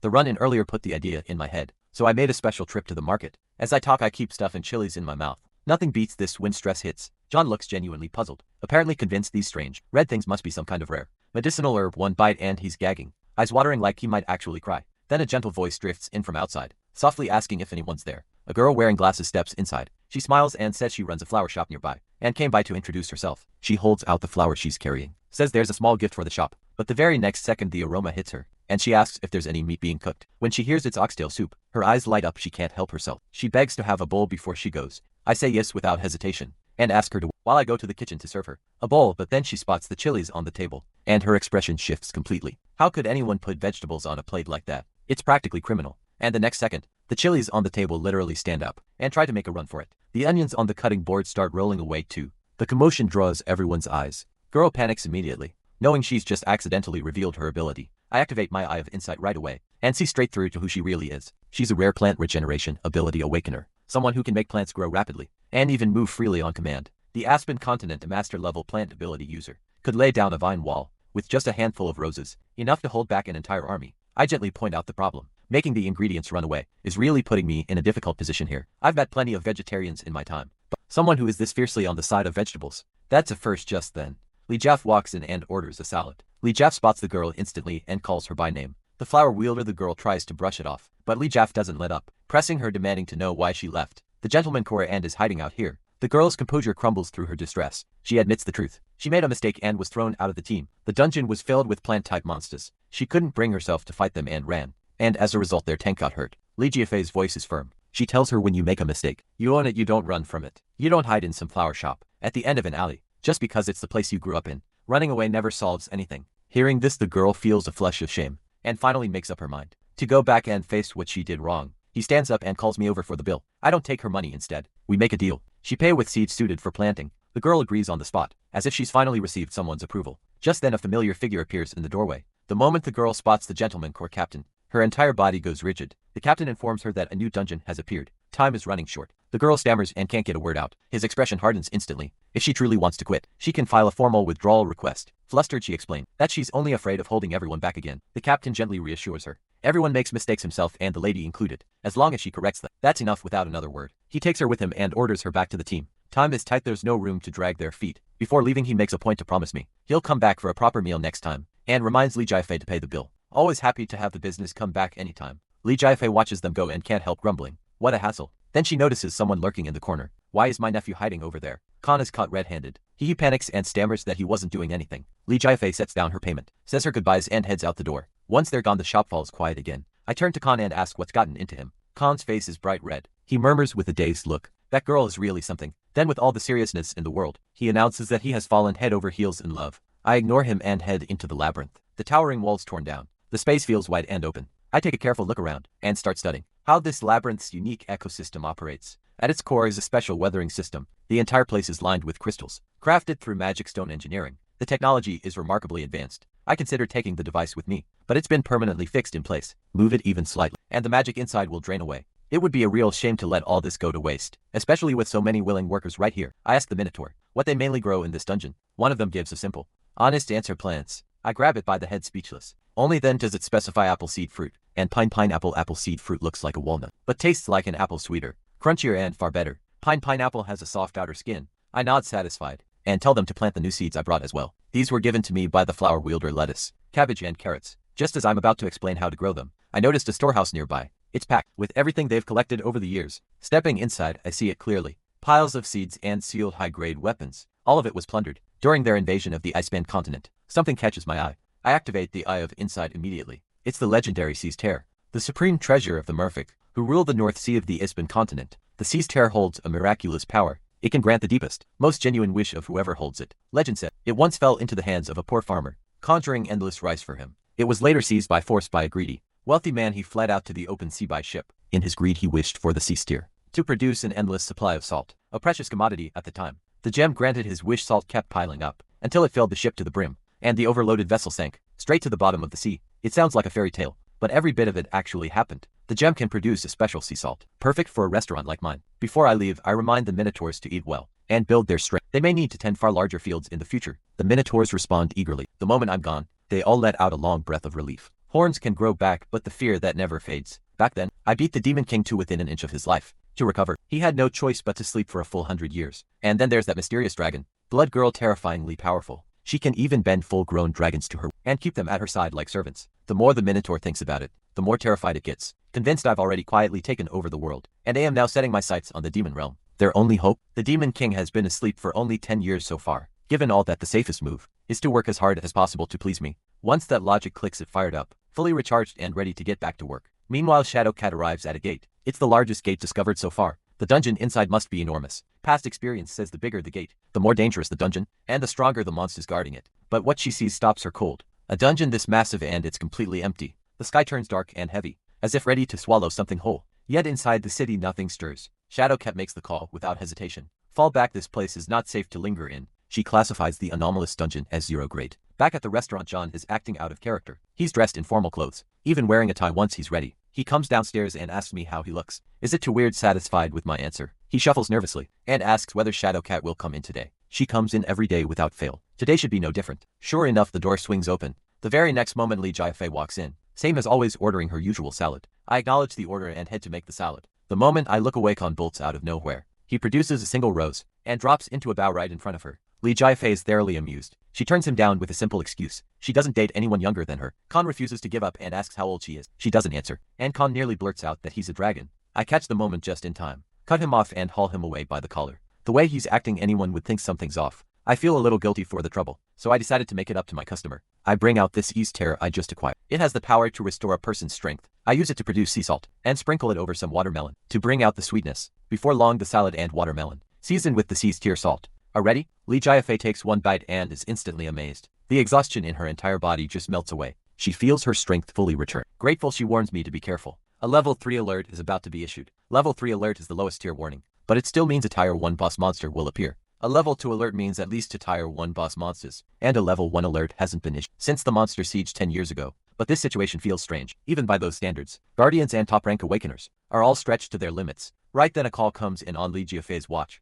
She silences it, then gives Khan a gentle compliment. He's sweet, she hopes he finds a good woman someday. And with that, she gets up and leaves. When she's gone, Khan can no longer hold it together. He knows he's been rejected. Is it really so strange for a dragon to fall for an elf? Hearing that, I can't help but think of someone. She once told me to stop sacrificing myself, to live for my own sake. Then she fell into a deep sleep, drained by everything she gave, to help bring down the Demon King. Looking at it that way, Khan and I really aren't so different. Khan's ears perk right up at that. Suddenly very curious, but then a familiar scent hits me. The smell of blood, a smell I remember from 10 years ago. From the great battle against the Demon King. High above the city, a female vampire appears. She gazes down at the world below. With cold indifference commanding her vampire army, she unleashes them to tear into the awakeners below. Jin Sang-ho barks the order. Everyone into Delta formation immediately. Hold the line at all costs. No one hesitates, they respond in unison and pour everything into the defensive formation. But the next second, Droplets of blood begin falling onto the barrier. Each one transforms into a vampire. The solid barrier is torn apart in an instant. The critical moment John, he arrives to back them up. Even he has to admit a zero-grade dungeon is more terrifying than anyone imagined. The vampire gazes at the humans before her. Her eyes are full of contempt. Pathetic creatures, every one of them. The temple mercenary corps arrives one after another. Everyone braces for a battle to the death. The vampire unleashes a thick wall of mist, blinding everyone around her. Jin Sang-ho shouts a warning. Everyone stay sharp. Someone strikes from behind without warning. Jin Sang-ho barely dodges. She spins around. It's one of her own. Jin Sang-ho's heart is still pounding. She nearly went down at the hands of her own. She quickly asks him whether he can see through the mist. Jin-kun can't dispel the mist, but he can see right through it. He raises his hand and fires an energy blast into the swarm of vampires. But ordinary attacks have little effect on the massive creature. He spots that the vampire is trying to run. She's clearly heading for the gate. They have to cut her off now. Jin Sang-ho hurls her spear with full force. It strikes the fleeing vampire hard. Dealing a brutal blow, Jin Sang-ho shouts the order. Defensive units seal every exit now. Everyone activates the hexagram formation at once. The gate is completely sealed, now that they have her cornered. The real hunt begins. The vampire's mind races. After 10 years, she's only recovered to fifths of her power, nowhere near enough to take them on. Just 10 years, how have humans become this terrifying? She once swept across the ice-band as a feared vampire commander. Now all that dignity is gone, and she's being pushed to beg. She doesn't want to die. She dissolves into a cloud of blood mist, and tries to slip away in the chaos. But Shadowcat materializes behind her without a sound. So this is where you were hiding. She's ready to finish this right here and now. But the next second she sees the vampire's minions, throwing themselves against the sealed hexagram formation. Shadowcat's eyes go cold. She has to end this before the seal breaks. She strikes. Her blade drives straight and true into the back of the vampire's neck. But strangely, the vampire breaks into wild laughter. Her body dissolves into a pool of blood. It seeps straight into the cracks of the weakened formation. She bolts, her heart surging with triumph, convinced she's finally made it out alive. But the moment she bursts through the dimensional rift gate, a figure drops silently from behind. I hold the unconscious figure by the collar, dropped with a single chop. I raise my hand and summon the goblin. The goblin bows respectfully and asks what I need. For the moment the goblin gets a clear look, even its usual composure shatters into a stunned cry. That's right, this is Sovereign Lise, the vampire commander, and one of the 4 monarchs of the demon realm. I hand her over to the goblin, and tell it to seal her away. The Awakener Association is stronger than I expected. Disciplined, efficient, decisive, and not a single casualty through the whole fight. Destructive power and sharp judgment, shown by their gearcraft, is something truly fearsome. This world is nothing like the Aspen continent. It's full of exceptional fighters, people I can trust and rely on. The duty of protecting this world, I'll leave that in their hands. The spoils from this fight are exactly what I needed. I turn to the goblin, and tell it to bring out a Tier 1 magic stone. I turn the magic stone over in my fingers. This is more than enough to start what I have planned. A reunion 10 years in the making. Back in the demon realm not so long ago. A world where only the strong survive. The demon king commanded for mighty rulers. The 4 monarchs, each with the power to bring the world to ruin. The 4th among them was none other than Sovereign Lise, the vampire commander. Her vampire legions had racked up countless victories. Until they ran into me. Saffron still can't accept it. Thousands of her finest troops, crushed under the boot of a single human. She barely escaped with her life, slowly rebuilding her power, day by day on the finest blood she could find. She's not alone in this. The other 3 monarchs, and the demon king himself, are in the same wretched state. Saffron despises me with every fiber of her being, swearing to tear me apart one day. Snapping out of that memory, Saffron's eyes fly open. She finds herself in a completely unfamiliar place. Before she can even process what's happening, I'm looming over her, offering exactly 2 choices. Death or survival. Answer my questions honestly. And she lives otherwise. She dies. Is the demon king still asleep? The moment Saffron sees my face, she screams in horror. She can't believe I still look this young. He had counted on waiting 60 years for me to die of old age. No need to lift a finger herself. My patience runs out if you're so devoted to him. I'll send you to join him. Saffron is scared out of her wits. She spills everything. The demon king is asleep, and it will take another 90 years for him to recover. I press further. How much of her power has she recovered? Saffron doesn't dare lie. Only 2/5. That's the equivalent of 2 Tier 1 monsters. For reference, every monarch of the demon realm can handle 5 or 6 Tier 1 monsters. With these. And why is she here? Saffron claims she accidentally fell through while she was resting. The eye of insight sees through the lie instantly. I move to strike, and Saffron shrieks in a panic, crying out that she came here to kill me. Monsters from the demon realm have been growing stronger, but one of the 4 monarchs showing up in person is something else entirely. Someone must be deliberately creating dimensional rifts to unleash these creatures. According to Saffron, the demon king is still asleep, and the demon realm is in chaos, endless internal conflict and war. The other 3 monarchs are also recovering their power. Saffron ranks 3rd among the 4 in terms of progress. Seeing that I've held back, she asked carefully, does this mean I'm letting her go? A promise is a promise. Saffron's face lights up. She thanks me over and over, convinced she's finally been spared. I summon the labyrinth and toss her straight inside. I call out to Minnow and tell it this is the new help. Fill her in on the labyrinth rules and her duties. I leave. I have other things to attend to. The moment Minnow takes a good look, it recognizes her immediately. Lady Saffra. Minnow pulls Saffra aside and whispers its theory that I've enslaved dragons and built an elite dragon army. Saffra turns it over in her mind. It all adds up after all. The man has mastered 6 master-level classes. He doesn't age. Minho listens to Saffron's endless muttering from across the labyrinth, and privately thinks about silencing her for good. He cuts off her rambling, and starts laying out the labyrinth's rules. No attempting to escape that. That means death, no work means no food. It pauses and, most importantly, eat plenty and build up that strength. So far never expected a rule like that. And just like that, the little restaurant has gained one more helping hand. The next time I step into the Minotaur's labyrinth, every last Hercule cattle is drooping, with no energy at all. I glance over and they're suffering. Blood smeared all around her mouth. Apparently, she took Minho's advice about eating to build strength, quite literally, and has been draining the Hercule cattle dry. I sigh. Even so, there's no need to go this far. All that blood won't build power. It'll just add weight. I tell her she can ignore that particular rule, and to put on more clothes while she's here. Saffron's eyes light up. She rushes to show me something, asking if I'm pleased with the vegetables. She's been growing. She used the Hercule cattle's blood as fertilizer. Even she didn't expect the crops to grow this well. Saffron can refine blood, purify all impurities into a healing liquid, while the extracted filth, when combined, becomes a potent poison. That ability will definitely come in handy someday. I pick some of the vegetables to use in the restaurant. I go outside and call for Khan to come help prep the vegetables. But he's still wallowing in the misery of being rejected, looking completely lifeless. My heart softens a little. He helps out every day while desperately searching for a way back to the continent. That takes a toll. I give him a few days off to rest and clear his head. Juju suddenly bounces over, shouting excitedly that she wants to go see the ocean. I notice that Juju can now tuck away her horns and tail with ease. If she can hold her human form steadily, a trip to the beach should be fine. Juju immediately drops to her knees, in an overjoyed bow of thanks. That's clearly something Khan taught her. I shake my head with a quiet laugh, and tell them both to go get changed. I hang up the close sign. 1 full day off, no business. No interruptions, everything is ready. I scoop Juju up into my arms, and the 3 of us rise into the air.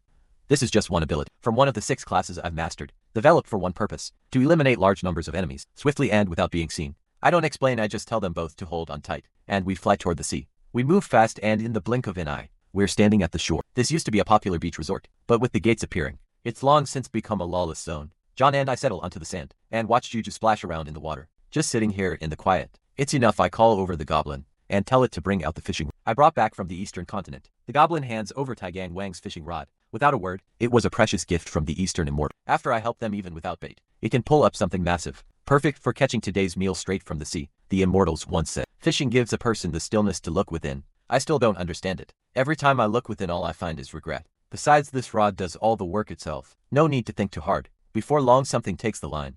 It's a tired to monster, a kraken.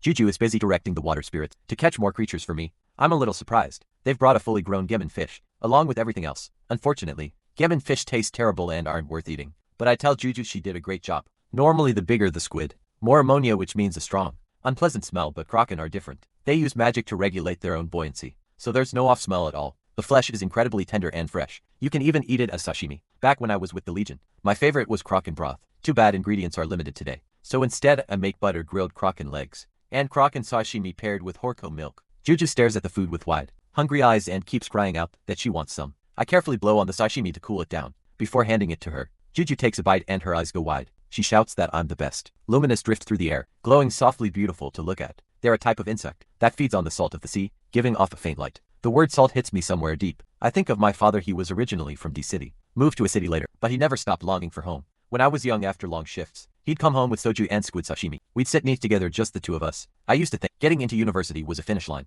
but once I was there, I realized it was only the starting point. I took a leave and joined the military, thinking it would give me a direction, but when I came back, the whole world was struggling to find work. After graduation, my life felt like it had dropped into a pit. No dreams, no plan for the future. I became the person everyone talked about, the failure, the one the whole world seemed to blame. But is it really wrong to just want a quiet, ordinary life, the dream of making it into a big company? I let it go for good on New Year's Day. The year I turned 30, I bought a ticket to Norwegian. I was going to become a civil servant. My father sat across at a table that smelled of the sea, and he listened and he believed in my choice. I made myself a promise that day. I would make it and I would go home and triumph, but I never made it back. Khan notices something is wrong and calls my name. Quietly, I push everything back down. It's nothing, I tell him. I pick up my cup and ask him to drink with me. Meanwhile, urgent voices crackle from an awakener squad. In the distance, a wanted monster is making a run for Eastern S.O.S. with a haul of magic stones. The target is carrying a large number of high-grade magic stones and heading straight for the lawless zone. They cannot let it escape Saikyu. All units begin the pursuit immediately. Back home, I tell Khan to go settle Juju to sleep. I stay behind to deal with the kraken we brought back. I look over the ingredients and think about what to do with them. Cold kraken salad or kraken rice sausage. Both are solid options, but this time, I want to try something completely different. I cut the kraken into bite-sized pieces, mix breadcrumbs with a little oil, salt and water into a thick batter. Coat each piece evenly. Drop them into hot oil and fry twice, guaranteeing a crust that stays crisp and never goes soft. Fried kraken, golden and fragrant, is ready. Crispy on the outside, tender and springy within. The flavor is something else entirely. I usually reach for soju, but tonight I want nothing more than an ice-cold beer. A meow comes from nearby. I assume it's just a stray, but when I see the size of it, I freeze. It's nearly as large as a tiger cub. I use the eye of insight to confirm. It's just an ordinary cat. It must have accidentally swallowed a magic stone. Most animals that consume a magic stone die on the spot. Their bodies simply can't handle the surge of magic. Humans have developed the technology to use magic stones safely in daily life, but they remain dangerous. Set some crack and meat down in front of it. Despite its enormous size, the cat seems completely gentle. I flip open the newspaper and suddenly see a photo of the previous guardian. Hondo Kyung. Something about him feels familiar. I feel like I've seen him somewhere before, but not in another world. I just can't place where. Then a headline catches my eye and my chest tightens. Giant cat attacks on the rise. Civilian casualties increasing. My mind jumps straight to the cat. I spin around, but it's already gone. The next morning, I watch Khan fumbling around in a panic. I can't help but ask what on earth he's doing. He says pitifully that the stove broke, so he's been using his own dragon fire to boil the broth. The sight of him is so comical. I can't help but laugh. I tell him to stop. There's already enough broth to last a while. And fixing the stove just takes a new magic stone. Familiar meow comes again. I look at the mice. It's dropped at my feet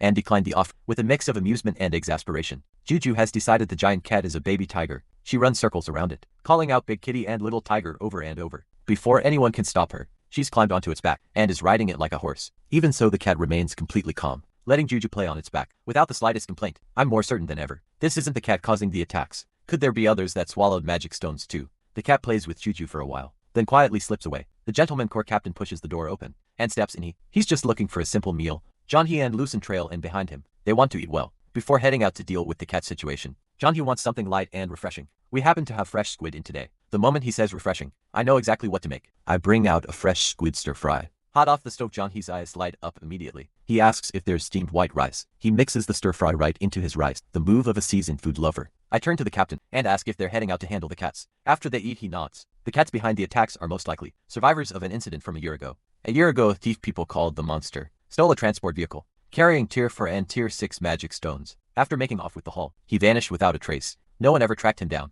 Nobody knows who he is. What I do know is that he can control animals of all kinds. During the pursuit that year, the flower wielder managed to cut off his escape route with vines, but he used a flock of crows as cover, not only using them to haul away the magic stones, but quietly releasing a large number of animals. In the process, the captain recognized him as a hunter, not a high rank, but his control over animals far surpassed his own. The capture failed. They had to prioritize recovering the scattered magic stones instead. The phantom thief had made 30 cats swallow magic stones. 26 were recovered, but all of them died. The remaining 4 were never found. Animals that swallow magic stones gain tremendous power, but very few survive. The captain's mission now is to find and deal with those 4 surviving cats. The phantom thief was likely building something that required magic stones, but the exact reason is impossible to know. The lawless stones draw all kinds of outsiders. By the time the captain finished talking, he lost his appetite. He decides to leave right away. They find the surviving cats before long. The others didn't make it. The gentle giant is there, curled around its companions, shielding them with its body. The captain knows that a single move is all it would take to end this. The old case from a year ago closed at last. He'd earn accommodation.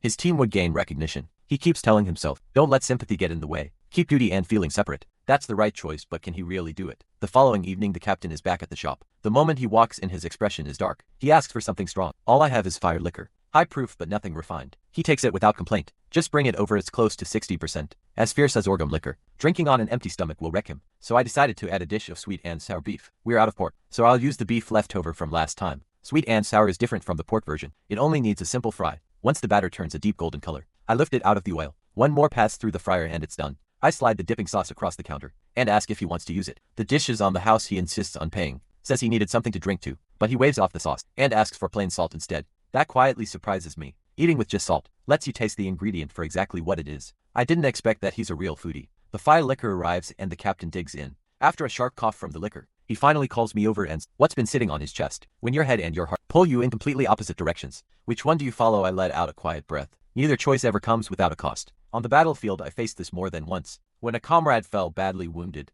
everything in me wanted to stop and help, but reason said keep moving, press on, breakthrough, and more innocent lives would be saved. Either way, there's always a price. So the way I see it, every choice leaves something behind. But look at it the other way. Every choice also gives you something back. The captain is quiet for a moment. Then he asks what if what you lose is money. I answer him straight, money, in hindsight, rarely matters, as much as it feels like it does right now. Hearing that, the captain visibly relaxes. He settles back his glass and drinks it all in one go. I watch him for a moment. He reminds me of the magic spearman. The flower wielder steps inside, then stops dead the moment she looks up. Number wonder, there was a vulture parked out front. The captain is here. She eyes the sweet and sour beef on the table and very much wants a bite. The captain is in no mood. He waves her off without looking up. He eats and drinks his fill, then gets up to leave. But he's far too drunk to walk straight. The flower wielder ends up holding him up. The moment they step outside, both of them freeze. The giant cat is standing right there in front of them, gently sets down 3 mice it was carrying in its mouth. The captain lets out a short laugh. He understands immediately. This is its way of saying thank you. He just waves a hand and tells it to eat well. Then he staggers off into the night. The next day Khan is carefully brushing Juju's teeth. He keeps reminding her to spit out the foam, and absolutely not swallow it. That night I sleep better than I have in a long time. No nightmares. The morning paper reports that all the magic stones have been recovered. It seems the captain paid out of his own pocket for those for attire for magic stones. Even for a guardian, that's no small sum. I don't hand out praise to many people, but he's earned it. He's something special, and he's going to be one fine guardian. This year marks the 30th anniversary of the association president's ability awakening. He has weathered 3 major upheavals and witnessed countless awakeners rise, and yet those who stand against their ideals have never disappeared. For every person who wants to protect the people and rebuild the city, there is someone determined to tear it all down. Two opposing forces locked in conflict. The fighting has never truly stopped until 10 years ago, when the monster siege changed everything. Many broke away from their organizations and chose to walk their own path. He stares at the outsider activity report and sighs. Have they truly gone down a road of no return? Inchun is tuning his equipment. Maximum output speed is still too slow, but the newly installed artificial muscle is performing brilliantly. Movement speed has improved by nearly 50%. The gentleman pushes the door open. The monster he has been hunting keeps hiding deep in the no-man's zone, refusing to show itself, and on top of that, the legendary pallbearer has actually returned. If news of Jaeger's disappearance gets out, it will throw everything into chaos. That is exactly why the pallbearer has been quietly brought back, to hold the situation together. Everyone can feel it. Something major is about to happen. Meanwhile, Shadow Cat is being hunted. A bat lunges out of nowhere and sinks its fangs into Li Jiafei's leg. She's furious and frustrated. Of all places, why the leg? This is going to slow her escape. Her pursuers close in fast, shouting that she's right there. Li Jiafei grits her teeth and runs for her life. At this very moment, Khan pulls out a map, preparing to head toward the gates in the northwestern no-man's zone. He rides the motorcycle I gave him with a big grin, savoring a sense of freedom he hasn't felt in a long time. But the moment he reaches the checkpoint, a guard shouts for him to stop and demands an inspection. The no-man's zone is in serious turmoil right now, so security is tight. He has to show his ID and verify his identity. After the search turns up, no magic stones hand him a waiver to sign. It states that he is entering the no-man's zone of his own free will and accepts full responsibility for whatever happens. Khan steps inside, replaying the guard's words in his head. Feeling uneasy, he takes a deep breath and officially begins his investigation. The first gate is a habitat for level 8 plant monsters. The next is a slime dungeon, where the monsters use gas as a weapon. It's so revolting he nearly gags. After a full day of investigation, he comes up with absolutely nothing. Khan's stomach growls relentlessly from hunger. The rumor said this place was crawling with monsters, yet he hasn't spotted a single one. None of them have any idea just how powerful the dragon's aura around him truly is. Just then, he catches a glimpse of 3 figures, moving in the distance. Moving closer, he realizes there are more than 10 of them. Are these people awakeners? He turns and spots Shadow Cat, sprinting desperately to escape, but in moments they drive her to the edge of a cliff. With nowhere left to go, the enemy laughs with open glee. The woman who has foiled their plans time and again has finally walked straight into their trap. Shadow Cat's heart sinks. She knows how dire this is. Bat venom is spreading through her body, and her head is spinning. These outsiders live inside the gates. It took her years of tracking just to find this place. She has always relied on stealth and speed to stay one step ahead. She has never been cornered like this before. The one leading them is the very monster the gentleman has been hunting. He orders his men to take her alive. He still has many questions for her. As for the others, do whatever they want with them. Torture, abuse, it doesn't matter as long as they leave. One breath left. Shadow Cat feels a wave of despair. Is jumping off this cliff really the only option she has left? Just as she wrestles with that impossible choice, a blue shockwave surges in, riding a blast of dragon breath. Every last foot soldier is swept away in an instant. The monster leader is scared out of his wits. He is a powerful awakener from the association, has come to her rescue. He makes a split-second call and orders a full retreat. Judging by the aura alone, whoever is out there is at minimum a level 0 awakener. Every plan they have made will have to be completely scrapped and rebuilt from scratch. Shadow Cat narrowly escapes with her life, but her mind is still completely blank. Her whole body is trembling. It's not the flames around her that frighten her. It's a deep primal fear, something wired into the very core of her being. Her legs give out and she collapses. Khan catches her smoothly. He checks her over carefully and confirms the wound is from a bat bite. The forest around them is scorched black, as far as the eye can see. Hours pass. Khan paces back and forth, at a complete loss for what to do. He remembers that a cold compress is needed after a bat bite to slow the venom. A healing ability would fix her up right away, but unfortunately that isn't something he has. He can't even bring himself to cut away her clothing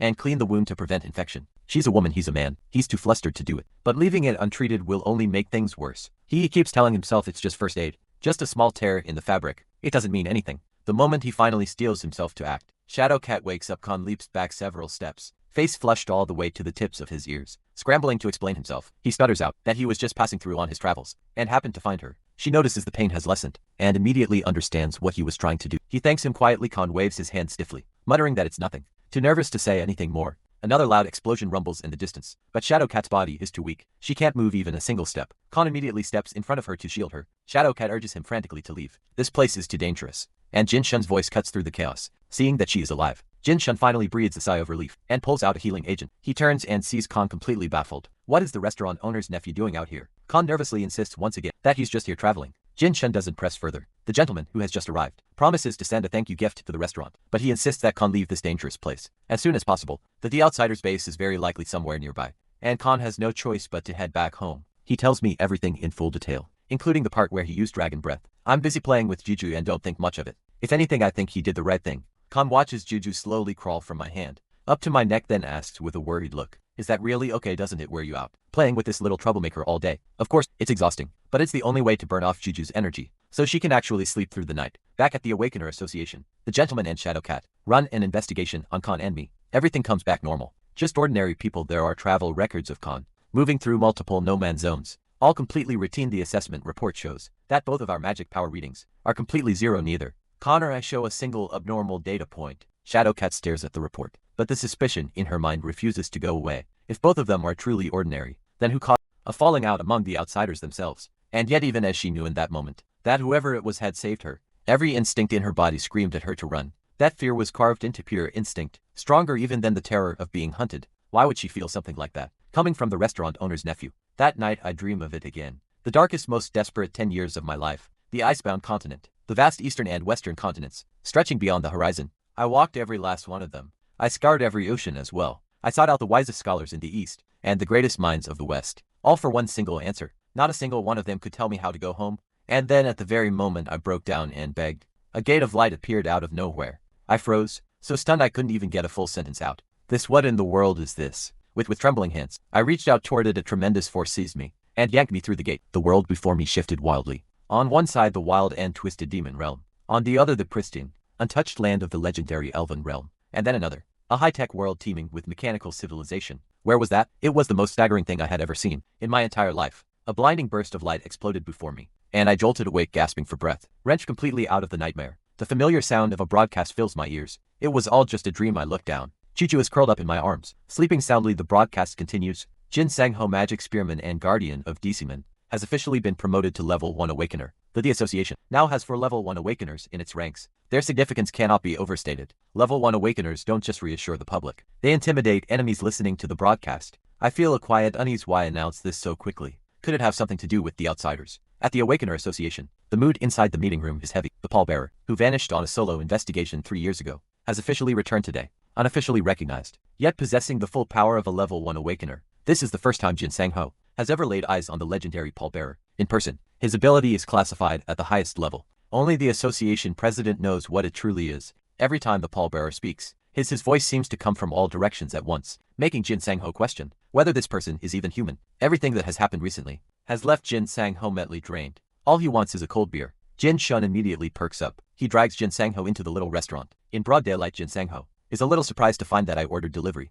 I smile and explain. The kid at home just had a craving. Ju cheerfully invites them to stay and share the pizza. They are completely won over by how adorable she is, and agree on the spot. I tell them to head inside and wait while I order a few more to make sure there's enough. After seeing the delivery rider off, I carry the pizzas inside and wave them in. Today's order is Boar Monster Cheese Pizza. I grab a slice first and hand it to Juju. Jin Sang-ho and Jin Shun watch Juju and can't help but sigh. She really is unbearably. I smile and ask, the sun isn't even down yet. Since when do you come out drinking this early? Jin Shun waves his hand and shows off a special ring that breaks down alcohol. No need to worrying about getting drunk. He insists on demonstrating the proper way to make somek. He stacks 2 soju glasses together and pours soju until it's level with the rim of the bottom glass. Then he pours it all into a beer glass and tops it with beer until the level matches where the soju glasses stood. Finally, he taps the glass slightly with chopsticks. A perfect glass of sumac is ready. They raise their glasses and toast to Jin Sang-ho's promotion to level 1 awakener. The glasses clink with a crisp, bright ring. They barely had a few bottles when an emergency call comes in. They both use their rings to burn off the alcohol. Then they stand and say their goodbyes to Juju and me, and head for the door, before Jin Jun suddenly remembers something, and doubles back. He solemnly hands me the updated association handbook, so I can keep up with the latest information. I thank him and take it, but Juju points at the back cover of the handbook, and shouts magician. I flip it over curious, and the moment I see Hondo Young's photo, I go completely still. Those familiar eyes, that familiar face. It's my closest friend from my school days. That was such a long time ago. The years have changed his face, and the way he carries himself, but those eyes haven't changed one bit. He dreamed of being a magician, ever since he was a child, and now he's actually done it. Over the years I thought of him from time to time. I lived alone in another world for 30 full years, and then spent another 30 equally long years in this one. I once had a warm family and genuine friends, but too many of them have died or disappeared. I stopped longing for those connections long ago, and yet here is an old friend. Those distant memories have long since blurred with time, but the feelings behind them never faded. The gratitude, the grief, the simple joy of it all, none of that ever left. Snapping back to the present, I can't help but marvel at how much he has changed. Meanwhile, Hondo Gyung has just wrapped up his magic performance. After a quick exchange with the team, he turns to leave ahead of the others. He lifts the curtain, and a gate suddenly tears open in midair. He immediately reports to his teammates, through his watch.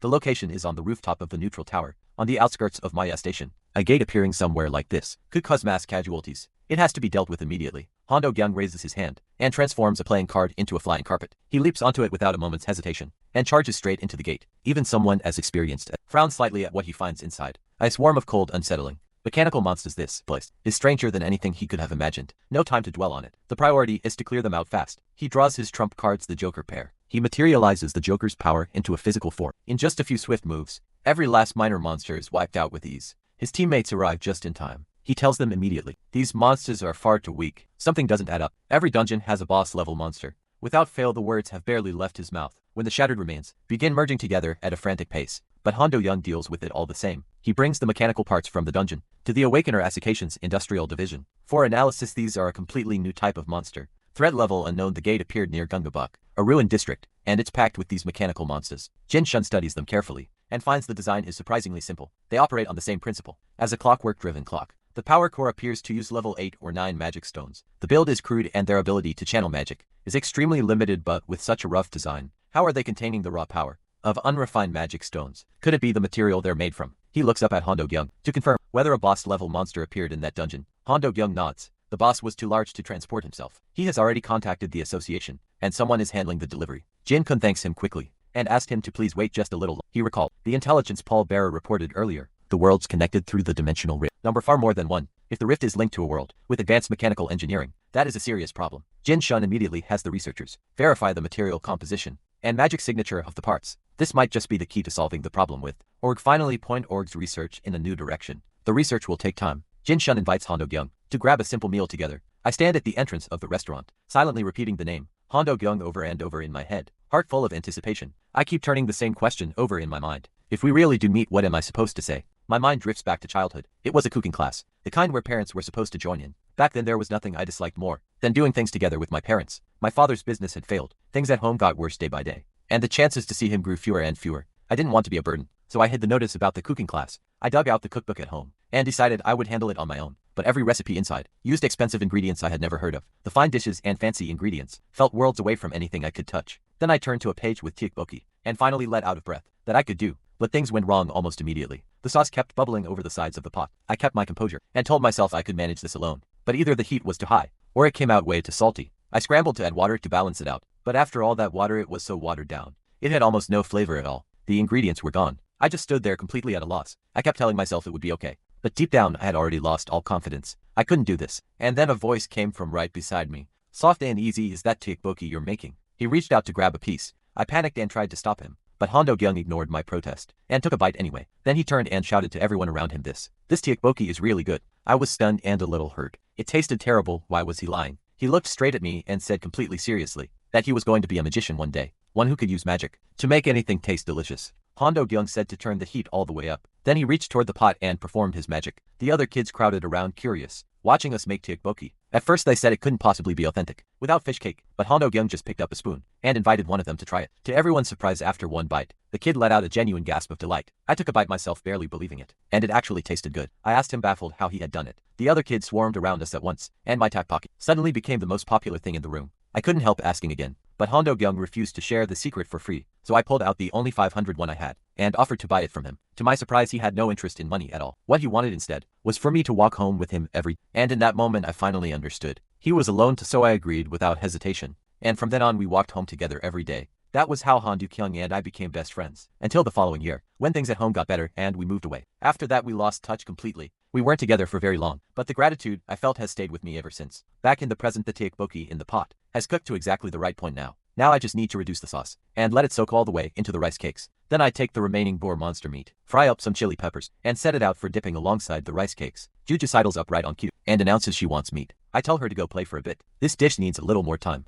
Juju agrees right away, surprisingly well behaved before she goes. Khan swoops in and scoops her up, sneaking a quick kiss on her cheek. He's proud of his role as the older brother. It gives him every right to shower Juju with affection. But then Juju walks straight over to me and plants a kiss on my cheek instead. Khan is beside himself with envy and chases after her, demanding his own kiss just then. The door swings open. The newcomers greet Khan and Juju right away. Then comes a familiar voice. Jin Shun walks in and Hondo Gyung is right behind him. Seeing my old friends so suddenly like this, my mind goes completely blank for a moment. I manage to stumble in greeting Yahello. I tell them I just made tteokbokki today, and if they want anything else, I am happy to make a tteokbokki. Hondo Gyung doesn't hesitate for even a second. That sounds great, he says. Some tteokbokki please, owner. He places the order just like that. I feel a quiet pang of disappointment. He doesn't remember me, but of course he doesn't. 50 years have passed. No one could be expected to recognize someone. After 50 years, old friend, I truly want to congratulate you on making your dream come true. I'm Jang Jae-ho from back then. Do you remember me? I want so badly to just say that out loud, but I can't. It would only frighten him soon. The special secret tteokbokki and the fried chili with boar monster are both ready. Jin Jun takes one bite and immediately can't stop praising it. He enthusiastically urges Hondo Gyung to try some. Hondo Gyung takes a bite,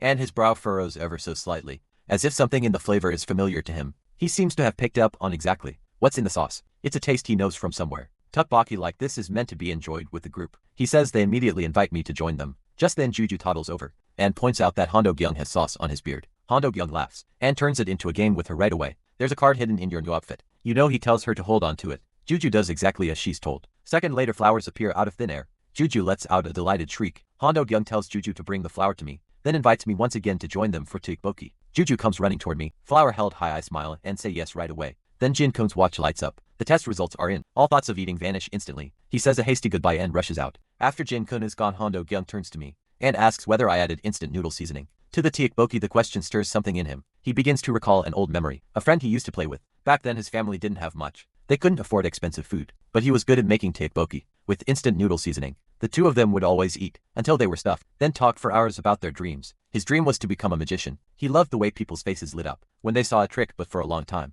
he was no more than a third-rate performer, drifting from one local theater troupe to another. Even so, he was happy. Then the world changed, and he awakened the magician's ability. Whenever the struggle became too much, and he thought about giving up, he would think of that childhood friend. He would think of the white clouds outside the half-basement window, the warm breeze, the days they played until the sky went dark, before heading home. Even now, he is still holding on to that dream. He will protect everyone, will make people smile. After all, he is both a guardian and magician, still carrying the dream of that boy he used to be. That is truly wonderful. I am genuinely happy for him, from the bottom of my heart. He finishes eating before long and gets ready to leave. Before he goes, he wants to exchange names. What's your name, owner? I'm Jang Jae-ho, I say it calmly, evenly. Hondo Gyung takes a few steps, then pauses and looks back. Something about that name feels familiar. Jang Jae-ho, he murmurs under his breath. Jae-ho, he turns it over slowly, reaching for the memory. Jae-ho. And then it comes the old promise. A child's voice echoing across 50 years. Just watch, I'm going to be a magician someday. He turns back to look at me, disbelief written across his face, and sees my young face staring back at him. He lets out a soft, self-deprecating laugh.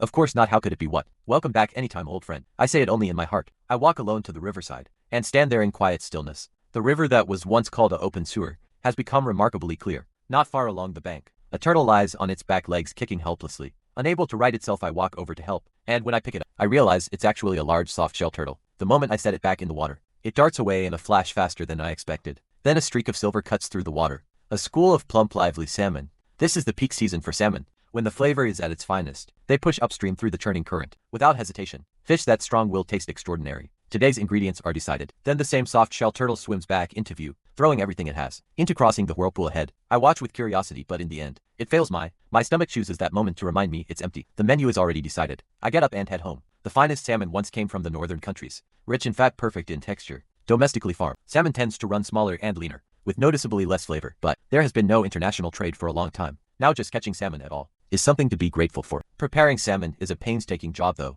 The delicate flesh is full of fine pin bones. I work cleanly and efficiently, removing the backbone down the center. Then I work through it finger by finger, pulling out every hidden bone. A light wipe with salted water removes the fishy smell and firms up the flesh. The leftover head and bones go straight into a pot. For stock, nothing wasted. Then I slice the fresh fish by cut and set it aside. Everything is ready, all prepared. I can't resist picking up a piece to taste first. Rich aroma and luscious fat flood my mouth at once, the tender flesh melting between my teeth. Salmon this good pairs best with a fine drink, or a bowl of rice, and I need to get breakfast ready. For the children anyway then. And a rapid knock at the door. This early and someone's already here. At the door stands a small, thin boy. He asked quietly for a bowl of rice. From his worn-out clothes, he's likely one of the stray children who drift around behind the market. The careful, hesitant way he stands says he has been turned away more than once. That will not happen here. I agree immediately and invite him inside. I turn back and set the freshly made salmon rice bowl in front of him. He starts eating immediately and big eager mouthfuls. He devours it ravenously, then quietly asks for a glass of water. He wipes his mouth content and satisfied. He reaches into his pocket to pay. I was about to tell the first customer of the day eats for free, but what he holds out is a small collection of shells and pebbles. Something feels off. I activate my eye of insight. Just as I suspected, he is not human at all. He is a soft shell turtle that has cultivated into a spirit creature. Quite possibly the same one I saw struggling at the riverside. His combat power and ability red is nearly zero, weaker than an ordinary person. What a strange little encounter. To help him get past that whirlpool, I decide to go collect some special materials, and as it happens I have questions of my own to ask. The maze gate, I put up a disguise over the entrance to keep the vegetable supply running smoothly. The Minotaur has long since settled into life. His full name is a mouthful, so I just call him Minnow. Having a personal nickname for me means your survival odds have gone up considerably, though I'll admit, I still occasionally eye him with a certain appetite. Solvine has gradually found her footing here too. The once proud member of the demon race has become a perfectly ordinary country farmer. Then out in the fields between the furrows, they spot a walking onion. Minnow catches, with the look of someone who has genuinely seen everything. Now he even wants to keep it as a pet. Solvine is immediately on the same page. She agrees at once. Together they give it a name, Dada. Then they start debating where to keep Dada. Conveniently, Minnow just broke a new patch of ground. Perfect place for Dada to live. Life on the farm is peaceful, far more settled and comfortable than either of them ever imagined. This sense of calm is something they never dared to hope for. Back in the demon realm, just as they are happily talking about this new life ahead of them, Data wanders off and gets wedged in the crack of a door. By the time they notice, Data's little body has already turned purple. Their faces go pale, and they let out a blood-curdling shriek. I walk in. I find a minotaur and a vampire huddled together, wailing over an onion. What in the world is going on? When I hear it was a walking onion, I understand immediately. I get a fresh onion from Minnow a while back. The flower wielder got drunk and accidentally brought all the vegetables to life. Apparently one slipped through the cracks and made it all the way to the maze gates fields. Seeing how attached they are, I decide that from now on, any vegetables that come to life will go straight to them. I leave the living vegetables in their care, take some rice and vegetables for myself, and get to the point. I ask whether the Demon King only ever invaded the Asian continent. Just that one dimension. Solvine answers honestly. The Demon King only ever invaded this one place. He never set his sights on anywhere else, because as they didn't come here willingly to begin with. That answer settles something heavy in my chest. But Solvine only knows the basics about other dimensions, beyond the demon realm, the elven realm and the middle realm. There are two more unknown dimensions. I fall into thought. Last night, the clockwork craft left in a hurry. Curious, I went to the village and found a large cargo truck. On it was a massive clockwork puppet. Technology far beyond anything this world has produced. This very likely Komi's from one of the other dimension civilization I glimpsed on my way back. A mechanical world, connected here through a dimensional rift, which means the number of worlds linked by the dimensional rift is grown by one more. Solvine speaks up suddenly. When it comes to the secrets of other dimensions, the Demon King may know more, but given the current situation, there is no realistic way to get to him. I nod calmly, but inside, my mind has already formed a conclusion. The dimensional rift is expanding. No one knows where it ultimately leads, whether it is a trial meant to forge humanity stronger, or the beginning of a catastrophe. No one can say. The next day, Little Turtle comes back on spots. At a single glance that he is a soft-shell turtle, spirit creature. After eating his fill, Little Turtle politely thanks us, leaves his payment and turns to go. I nudge Khan right away. Let's quietly follow and see what he does. We reach the riverside before long. The little boy stands in the water, and in the next moment, shifts back into a soft-shell turtle. John, he and Lucen happen to be passing by, and catch sight of it too. They're a little surprised to see us here. They ask what we're doing. I point ahead and gesture for them to watch. Little Turtle is attempting to break through the whirlpool. The words have barely left my mouth when Little Turtle gets pulled in again. Lucien genuinely can't understand why it insists on this path. Wouldn't going around on the bank be so much simpler? But spirit creatures are born with a certain kind of fixation. I once knew a dog spirit whose every thought was bound to its former owner. It sat in the same spot motionless for decades, waiting for an owner who had long since passed from this world. And then there was the fox spirit that came to my door not long ago. Its entire obsession fixed on a single magic stone. The price they pay in pursuit of what they are bound to, that becomes their growth. And yet, for all the spirit creatures I have witnessed, I still cannot understand the stubbornness of theirs. This determination that borders on foolishness. A few days later, Little Turtle shows up again, looking defeated, and tells me it wants something to eat. This is already the 6th day. After so many failed attempts, it's only natural to feel crushed. My expression turns serious. I decided to bring out my prized aged salmon. The belly of the salmon is without question the finest cut there is. It has a gentle, distinctive aroma, rich and fat, silky on the tongue, not the most chewy, but the flavor is deep and satisfying. I used to think I could eat salmon belly every day and die happy, but on the battlefield, you don't get to be picky. Pot bubbles and steams away. The spicy salmon soup is finally ready. Today's special, an aged salmon set. Salmon sashimi paired with the spicy salmon soup. I give Little Turtle a word of encouragement. Today will be the day. Little Turtle thanks me with quiet sincerity, then heads back to the river. After the meal, it takes a deep breath, lets out a fierce cry at the whirlpool, and launches into the challenge. With all of us watching, Little Turtle charges at the whirlpool one more time. The next second it happens, it breaks through, everyone erupts in shock. It made it right before our eyes. Its body begins to rapidly expand. My eyes go wide, it's now even larger than Juju. This is a true transformation. Just like a nine-tailed fox grows more tails. After consuming a magic stone, a spirit creature transforms. The moment it fulfills its deepest obsession, something clicks inside. This time my combat power has been stuck at the level of 6 professional masters. For a long time I've been lost, unsure of the path forward. But in this moment it hits me. Perhaps my own breakthrough also begins. With something small and seemingly insignificant. Late that night, in the no man's zone near the old council hall, a man steps into the arcade shrine of the dungeon. What is it? The one at the center looks up and welcomes his arrival. Is Eva level 0 awakener and future prophet. Beside her stands Shadow Brother, a level 2 awakener, and guardian of the outsider's headquarters. Shadow Brother speaks in a low, grave tone. Eve has seen a new prophecy.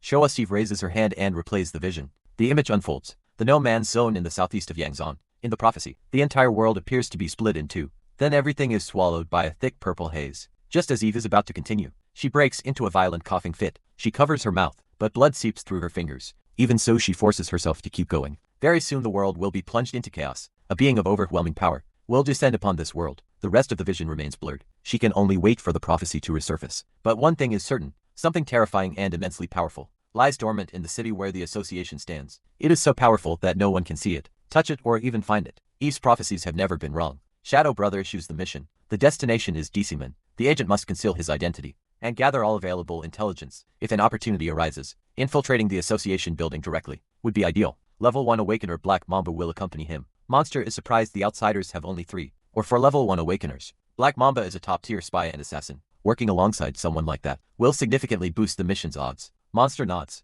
then asks about the fire-type ability user from before. Shadow Brother confirms it was Li Jim-young, level 3 Awakener, but that level of power is impossible for a level 3. The association has only one publicly acknowledged fire-type Awakener, and nothing beyond that can be traced. Monster clicks his tongue and decides to approach this mission by targeting Blade Queen first. He can't help but ask, when will the suppression serum be ready? It's the serum that holds back Yu's mono rampage. Incredibly difficult to produce. Eve forces herself upright and insists she's fine. He should go and move forward. He steps out through the dimensional gate without hesitation because for Eve's sake, he is willing to pay any price. In the Hongtai district of city, a Blade Queen is restless, with an uneasy feeling that something is off today. Could it be because that new recruit vanished without notice? A level 3 fire-type Awakener, a rare talent. She'd been thrilled when she first heard he was joining. Now he's gone without a word.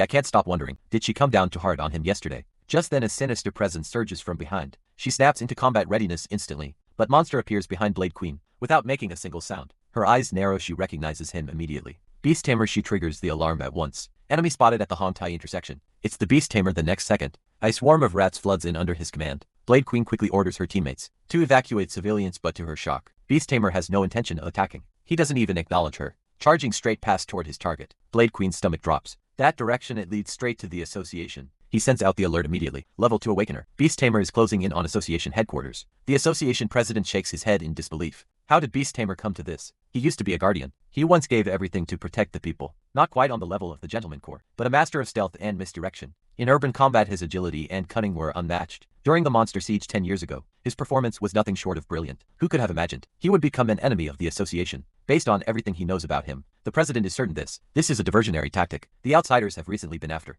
the association's classified files, and the two best at going unseen are Nightmare and Black Mamba. They fought side by side for 10 years. He knows that whoever slips in will cause enormous damage. The president immediately asks Paul Bearer to set up a defensive barrier. Paul Bearer nods and moves to the rooftop to begin laying out the barrier. I'm walking home with Juju. She chatters away, buzzing with excitement about tonight's dinner. Then an unusual presence flickers past. I spin around. Something shoots past me at blinding speed. That level of concealment puts them at least on par with Shadowcat, possibly even above her. I focus my gaze. A man in a form-fitting suit. He heads straight for association headquarters, but the moment he reaches the entrance, a powerful barrier stops him cold. The barrier's strength is far beyond what he anticipated. Whoever set this up must be a master-level awakener. He remembers that 10 years ago, the association had no one like this. He reaches for his blade to tear through the barrier, when a figure darts in front of him.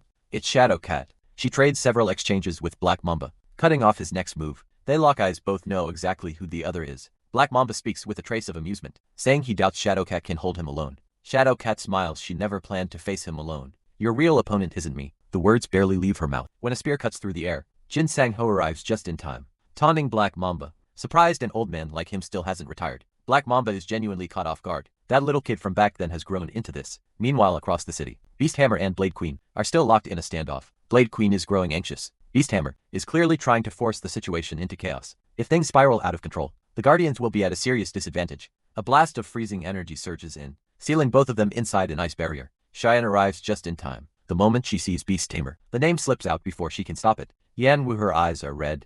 She demands to know where he is. Tamer stays silent, clearly unwilling to say a word. Then a telepathic message from Black Mamba reaches him. The plan has failed, they have a powerful barrier. Awakener on their side fall back. This Tamer doesn't hesitate. He turns and leaves without a second thought. He leaves with a simple "until we meet again," and vanishes. Blade Queen is furious and frustrated, but there's nothing she can do. I float in the air watching it all unfold below. Not a single casualty in the entire confrontation. That alone makes it clear. They weren't here to kill anyone. During the fight, Blade Queen left herself wide open countless times. Beasthammer could have dealt a devastating blow at any moment, but he ignored every opening. There's something deeper going on here. Something no one knows about yet. Then again, I decide it's not worth digging into. Juju is waiting at home for dinner at the Temple Mercenary Corps headquarters in the Deciman district of Cydia. The newspaper reports on yesterday's disturbance. Across the city, no casualties fortunately, but the public outcry is relentless, demanding that the Awakener Association pay taxes, even as they risk their lives to protect the city. Lucian reads the anti-association comments and shakes his head. These people have lost their minds. John, he speaks calmly. What we protect has never been objects. It's people, and people's hearts are the most unpredictable thing of all.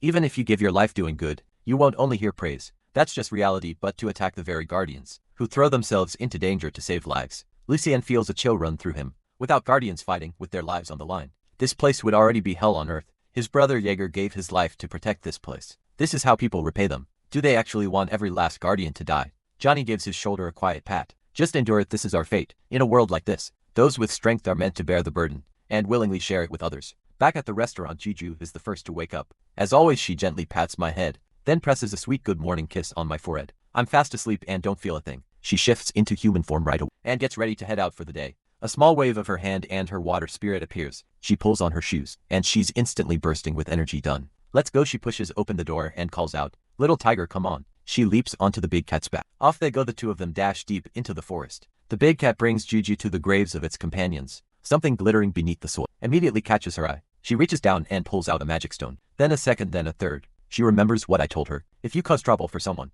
you apologize with the gift. So she holds one out to the big cat. Big cat snaps it up and crunches it apart. Energy surges through its body instantly. The next second, it expands dramatically in size. Juju stares with wide eyes, curious. She takes a bite of one herself and immediately spits it out. Absolutely disgusting. She tucks another one into the big cat's mouth. And after they're done playing, she rides back home on its back. Along the roadside, a lively giant ramen eating challenge is in full swing. The host is cheering loudly, congratulating a contestant who just finished the giant ramen. Juju's eyes light up on the spot. The moment she walks through the door, she shouts at me, "I want giant ramen." I worry she upset her stomach with something that greasy in the morning and steer her toward pork cutlet instead. But she's covered in dirt. She has to clean up first, patting the dust off her clothes. I noticed level for magic stones in her pocket. Number wonder that cat grew so much. I let out a sigh. As long as they're safe and healthy, that's what matters. I hurry them along to get cleaned up. I turn and head into the kitchen to start preparing today's dish. There are many ways to make pork cutlet. The version in my memory used thin slices of pork, fried up and served with soup and bread. A simple, satisfying meal today. I'm going with thick cut loin. For a seriously fragrant loin. Pork cutlet the market just got in. A fresh supply of top-grade Boar King loin. But Boar Kings have been showing up more and more often. Lately, the connection point between this world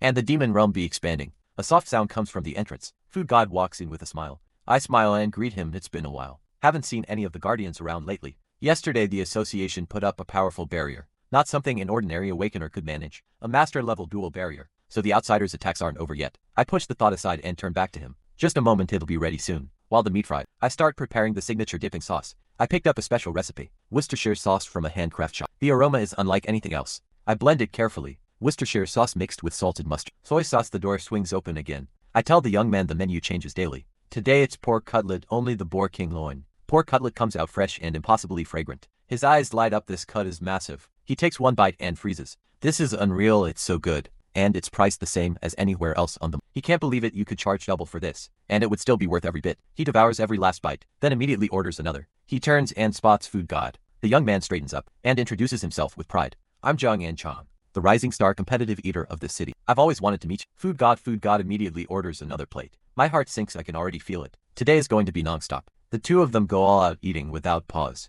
This is already the 12th plate of pork cutlet. Food God stares at the empty plate. He finally concedes defeat with a helpless sigh. By the rules of the trade, the one who loses pays the bill. Zhang Anchang leaves with a grin, already looking forward to the next showdown. With Food God, I stand there completely stunned. I never imagined anyone could out-eat Food God. Food God wipes his mouth and orders yet another plate. That's when it hits me just happened, was only the limit of his normal human state, and he seems to genuinely enjoy this kind of challenge. If someone dares to challenge me, I will always accept next time. He will win in just 1 week. Food God is utterly defeated. John Chong laughs and promises a rematch. He leaves for the outer zone of Decemon tomorrow to join a construction project. Gone for at least 2 months. That area is packed with gates and monsters. Extremely dangerous, but John Chong is relaxed about it. Awakeners will be on site, so it should be manageable. The pay is excellent once the project wraps up. He's done with hard labor for good. He's going to open a small shop that sells nothing but instant noodles. I decide to send them off properly and make a bowl of instant noodles. Food God can keep eating even if he uses his ability better. Make a big portion. 2 steaming servings of instant noodles are set on the table. John Chong is won over instantly.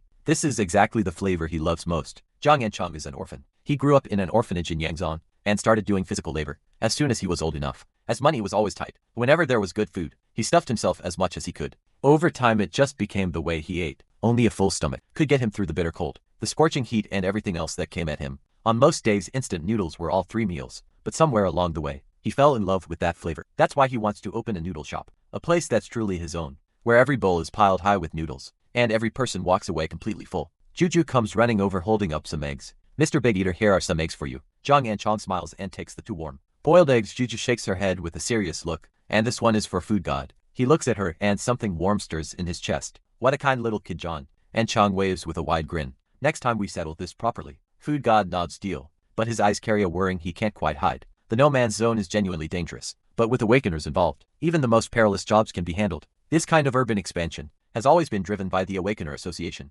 reclaiming the no man's zone and building safe zones. Piece by piece, that's how humanity slowly, painfully reclaims what civilization once was. Just then, a strange purple haze quietly seeps into the maze. Nino's nose twitches. He catches the scent immediately. Something terrifying unease washes over him. Solvine, I'm sensing something strange. It only lasted a moment, but it was unmistakable. That is the scent of the demon realm. Lately the demon realm's presence has been surfacing. More and more the connection point between this world and the demon realm is growing wider. Solvine's expression darkens. Buried within that scent is something unmistakable. The Demon King himself. If the Demon King truly returns, she cannot defy his orders. War may be unavoidable. Time flies. 3 full weeks passed since the construction project began. Food God shows up at mealtimes every single day and stays for hours, but without his eating rival around. He seems a little lost. These days have been unusually quiet. Quiet enough to feel unsettling. There are occasional anti-association protests near the market, but nothing that gains much ground. God continues to worrying about John Chong's safety. I turn on the radio hoping to ease his mood. The radio hums softly. On a quiet and lovely night like this, who do you find yourself thinking of? The words stir something unexpected inside me. A flood of images burst through my mind. Companions I once fought alongside. The bonds forged on the Eastern continent. The immortals and spirit creatures I encountered on the Eastern continent. Battlefields thick with smoke. Friendships burned into memory. Companions who fought by my side. The unruly, impossible to manage dragon race. An Ariel Rentero. Someone I once looked up to with everything I had. Then a sharp alarm cuts through everything. Food God drops his payment and rushes out. The next second an emergency broadcast blares. A massive gate has opened in the no man's zone. Under construction. The moment it opens, countless monsters come pouring out in a frenzy. The Awakener Association has mobilized and is fighting with full force to contain the crisis. Around the gate, the purple haze grows thicker and thicker. That familiar, terrifying presence. Demon King. I burst out the door in the no man's zone. Outside Decemon, the gate before Shadowcat is noticeably larger than the last one. The thick, suffocating purple haze makes every inch of her skin crawl. Shadowcat pushes forward with everything she has, but keeps ending up back where she started. Panic surges through her. She has to get her people and the trapped workers out before the gate fully opens, and the ground shakes violently. The gate begins to open. Inside is a twisted world soaked in purple. A desperate cry for help reaches her. Hello. Please someone help us. My name is John Chong. We have injured people here, and there are more hiding over there. Shadowcat is about to tell him to move the injured to safety first when, and a massive dinosaur-like creature suddenly appears. Shadowcat forces herself calm and directs John Chong toward the safe zone, where her teammates are, but monsters are closing in from behind as well. She recognizes them immediately. Level 1 monsters. Baludus. Smaller than the Digorex. Terrifyingly fast and savage in nature. And right now there are 6 of them. Shadowcat crushes down the panic rising in her chest and draws her daggers, doing what she can to hold the monsters back and buy precious time for the people behind her. Then at the most critical moment, a surge of blue energy appears out of nowhere. The bullets don't even have time to react. They are instantly reduced to ash. Every single boss level monster is wiped out in an instant. The scene is exactly like the mysterious force described in previous reports. A scent lingers at Shadowcat's nose, something that smells almost like pork cutlet. Meanwhile, in the demon realm, the royal castle of the Demon King city lies in ruins. This place has always lived by one rule. The strong rule all, but the Demon King himself, along with the 4 monarchs, was utterly crushed by a human, and lost most of his power in the process. Word of the defeat spreads fast across the demon realm. Many begin to eye the Demon King's throne, But what troubles the Demon King most is the man who swept through the northern demon realm 10 years ago, and he is closing in. And it's not just him humans who enter the demon realm. See their power skyrocket, which has already forced 3 of the monarchs to surrender. Even Solvine has gone missing. In his current state, he has no chance of holding off his enemies. Resentment burns through him. He refuses to lose the throne like this. Then a gate appears behind him without warning, the same kind that once summoned them to the Ispan continent. His eyes sharpen a strategic retreat to regroup. Perhaps that is the play this time. He will learn from his mistakes. Miro, Lacus, and Jaeger will pay for what they've done. Once he regains his full strength, the demon realm and everyone in it will be his to command at the massive gate. The workers are scared out of their and running for their lives. A winged dark figure shoots out from the gate. A nearby awakener trembles uncontrollably. The Demon King looks down and demands to know the name of this world. The person across from him stares back in blank terror, barely able to string words together. Even so, the Demon King catches something sharp in the accent. This is not the language of the Ispan continent. A smug smile crosses his face. He activates his power of dominion, scanning this world for any demon race signals. But this world has almost no powerful demon race presence. Solvin, however, is here. The Demon King forms a plan. Teleport to Solvin's location first. He hasn't even started moving when a fist slams directly into his face. I didn't actually expect the Demon King himself to show up here. The Demon King sees my face and goes pale with horror. How are you here? I don't bother with words. I sent him flying with one punch. He flees straight to Mino's maze. Solvine drops to her knees in a panic. The Demon King grabs Solvine in a frenzy, shouting that Miro is here in this world too. That madman looks just as young as ever, not a day older. Mino quickly adds that he can still command dragons. The Demon King feels like the sky is caving in. Solvin and Mino both urge him to just surrender. They already have. The Demon King can't believe what he's hearing. This has to be a nightmare. He is the 14th Demon King. He will never surrender to a human. The words aren't even out of his mouth when I appear. Again, another punch sends him flying. I speak cold and flat. I tell Solvin to bring him to me. I stare him down. Did someone force you here? Or did you run? I've heard that. The demon realm has been in constant turmoil. In his current state, he's clearly losing ground. The Demon King roars in outrage. How dare you insult me? I am Ignis Keda Shiva Rowan, the 14th Demon King. I run out of patience and throw another punch. Say that full name one more time and I will end you. I give him two options, Ek or Rowan. Pick one. Solvine rushes to smooth things over and urges him to go with Ek. It rolls off the tongue easier. The Demon King grits his teeth and chooses Ek. Smart enough, I raise my hand and summon the goblin. The goblin steps forward and bows respectfully, then screams the moment he lays eyes on Ek. The Demon King, what is he doing here? Ek is about to launch into his full name introduction. Solvin breaks into a cold sweat. He'll get himself killed. I genuinely want to. But there are things only he may know. For the sake of getting answers, I hold back. I turn to the goblin and order him to retrieve that thing. Cat files her report on the massive gate incident in the no man's zone outside Day Simon. 87 injured, 0 fatalities. A mysterious force appeared once again, silently resolving a crisis of unprecedented scale. The identity of this person remains unknown, but the raw power to instantly eliminate level 1 and 2 boss level monsters with a single strike it beyond any known measure. Whether they are enemy or ally, no one can say. Shadowcat is determined to find out who this person is. Meanwhile, Juju plays with a dinosaur plush toy, insisting that Ek put clothes on it. Ek is privately stunned. This little kid in front of him is actually a dragon, and so is that red-haired boy over there. But because of the restraint band, he has lost all his power. His stored mana is sealed away, and he's been reduced to the form of a child. He doesn't even want to think about it. Has Miro Lekas actually conquered the world? Juju refuses to let it go, pushing Ek until he has no choice but to dress the toy. Ek stares at the little dragon and resigns himself to the task. The dragon race, somehow far more adorable than he ever imagined. On looks deeply unconvinced. Is that kid really the Demon King? He worries something might go wrong. I assure him with complete confidence, not a problem for at least 10 years. The restraint band on Ek's head is the real thing. The moment he feels the urge to kill, it tightens instantly. The pain will leave him completely immobilized. At his original power he could have broken free, but with his strength stripped away, a master-level restraint band is more than enough to hold him. His current power level is roughly on par with Khan. When we open for the day, I call Ek over to work. Wipe the plates, wash the dishes. Ek is furious enough to snap. He is the 14th legitimate Demon King. How dare anyone order him around like this? Next second the restraint band activates. He rides on the ground in agony, every shred of dignity gone. Shadowcat pushes through the door and greets everyone with a smile. Khan immediately panics and stumbles over his greeting. Shadowcat orders her usual salad, takes one look and sees right through her. An elves, dragons and Miro Lekas all in one place. He's starting to wonder, is this really not the iceberg continent? By the time I bring out her salad, Shadowcat has already fallen asleep from exhaustion. At the hospital, John and Chong flips through a newspaper, running stories about heroic deeds from the incident. Food God comes to visit. John and Chong is filled with gratitude. His life was saved by Food God's daughter. Life has a way of turning in ways you never see coming. He used to fight just to survive, while people look down on him. Now he's a known name and the donations pouring in exceed everything he earned in his entire life. But he knows the truth. He wasn't the one who saved anyone. It was Shadowcat who stepped forward, and that mysterious figure. One flash of light and every monster was gone. Zhang Han Cheng is filled with longing. He wishes more than anything he had power like that. Food God looks at him and quietly says, he's grateful he made it out alive. It means a great deal to him. Shadowcat finally stirs awake. She blinks disoriented for a moment. then quickly apologizes for dozing off. I wave it off. Guests are always welcome to rest here. I slide the salad over to her. I added a special ingredient, something that will help ease her fatigue. From the back kitchen, Con calls out, asking whether the cutlet looks right. At this point, Shadow Cat's nose twitches. She wonders what they're frying back there. She inhales more carefully and goes still. That scent is so familiar. It's exactly the same scent she caught when she was surrounded by monsters. He slams her hand on the table, about to say something, then she looks up, meets my eyes and swallows it back down. Nothing.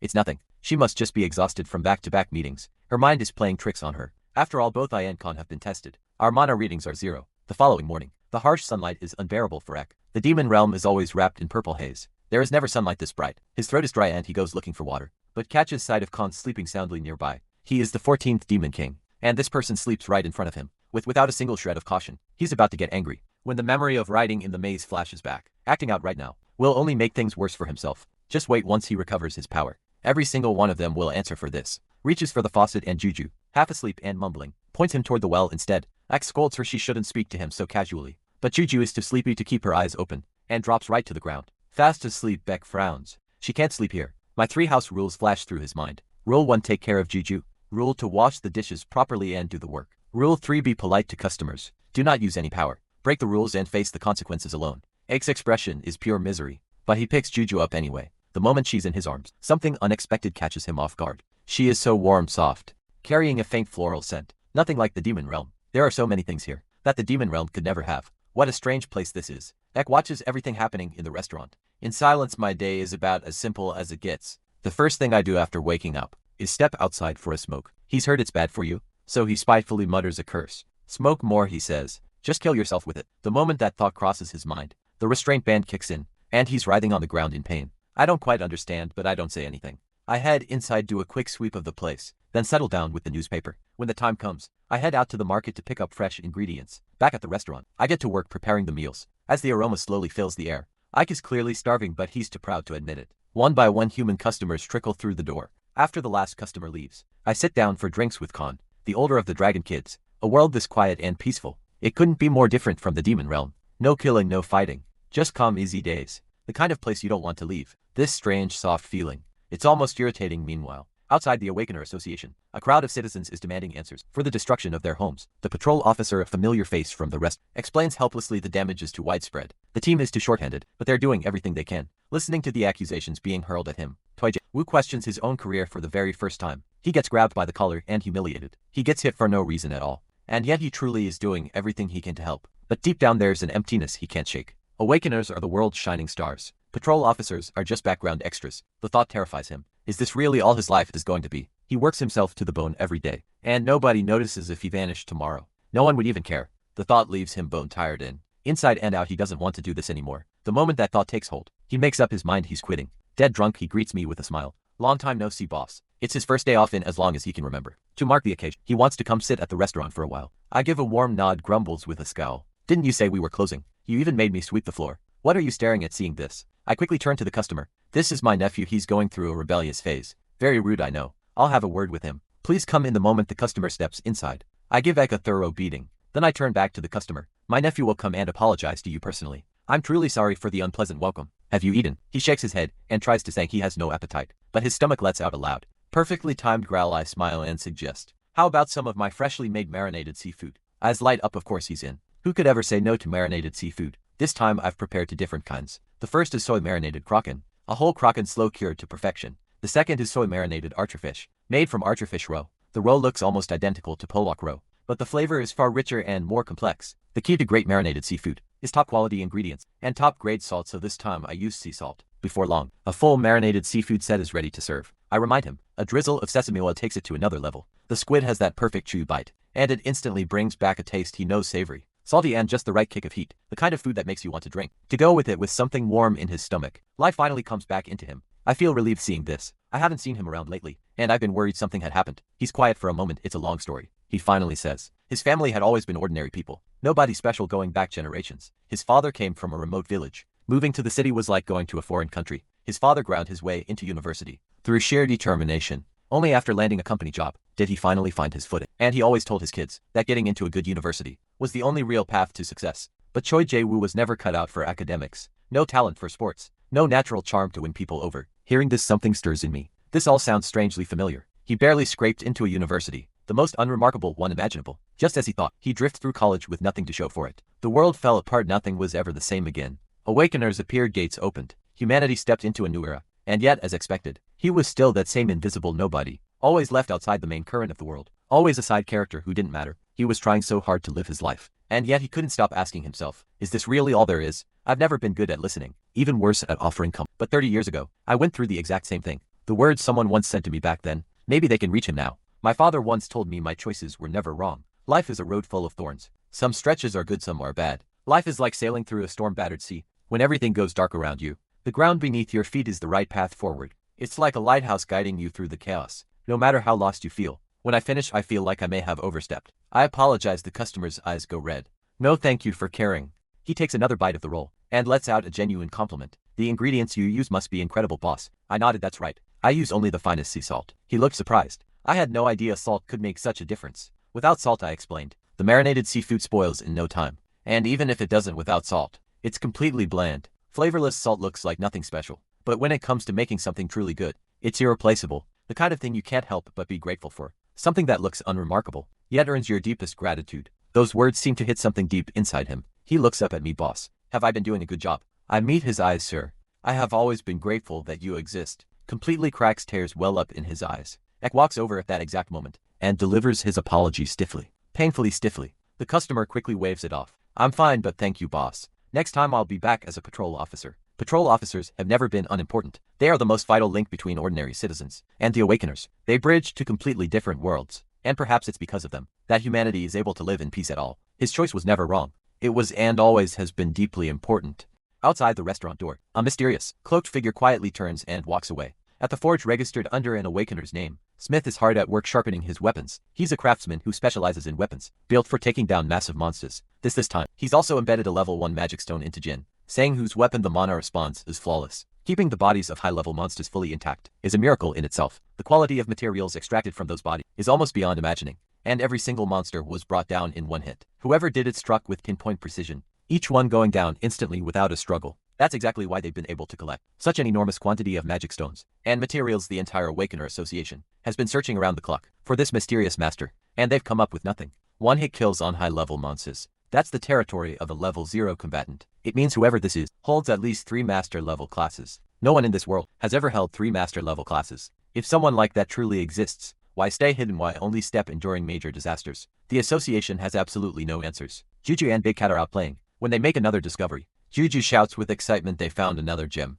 She urges Big Cat to hurry up and eat, and the two of them are having a blast. Then a strange sound breaks the silence. Both Juju and Big Cat freeze at the same moment. Big Cat leaps forward and pins the thing down, then drags out a goblin that had been hiding nearby. The goblin's stomach is growling with hunger. Juju remembers what I've always told her, never look away from someone who needs help. She scoops up the trembling, terrified goblin without hesitation, calls for Big Cat and heads home. Goblin in tow back at the restaurant. The moment Egg gets a good look at the goblin, his expression sours completely. He can't stand filthy goblins. To him they're scrawny, grimy and absolutely disgusting. And to make it worse by the look of it, this is a treasure goblin, the kind he despises most of all. Treasure goblins love stealing other people's valuables and stuffing them into their own pockets. He wants to deal with it right then and there, and the restraint band punishes him for it immediately. I'm not at the restaurant, so Juju rushes to Khan for help. The goblin is starving. Khan finally sees his moment. He's going to cook something worthy of praise, just like I do. The thought fills him with a rush of confidence, and he bursts out laughing. This meal is on him by the time I return. The restaurant is filled with Khan is blasting fire directly at a piece of meat. Juju holds out a completely charred chunk to the goblin.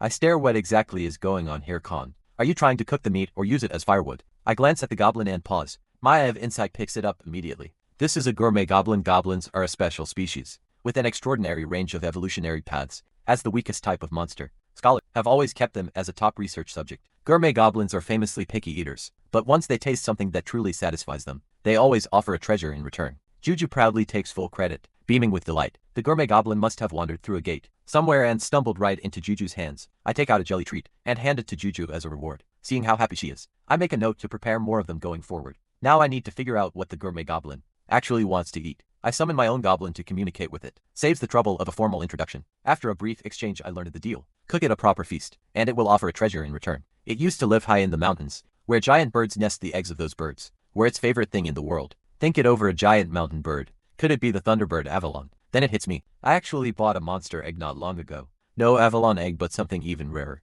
A brood egg, a level 3 phoenix egg, staggering in both power and nutrition. And the flavor is clean, rich, and beautifully smooth, perfect paired with horcow milk, transformed into a top-tier Omuris. The secret to great Omuris is the egg. It has to be thick and perfectly rounded to be truly good. The leftover egg mixture doesn't go to waste either. It becomes a rolled omelet, and a fresh broth on the side. Finally, I slice open the Omuris, and the brood egg set is complete. When the gourmet goblin realizes it's a brood egg, fear flashes across its face. Back in its homeland, the Bruta was the most terrifying creature imaginable. I can't force it, I tell the goblin. Enjoy the meal and you're free to go. No treasure required, the gourmet goblin relaxes. It takes a tiny cautious bite. Just one bite and its eyes go wide. Its eyes light up with pure joy, as if it can actually see the Horko and the Brutha themselves. In the next instant, it transforms into a refined food connoisseur.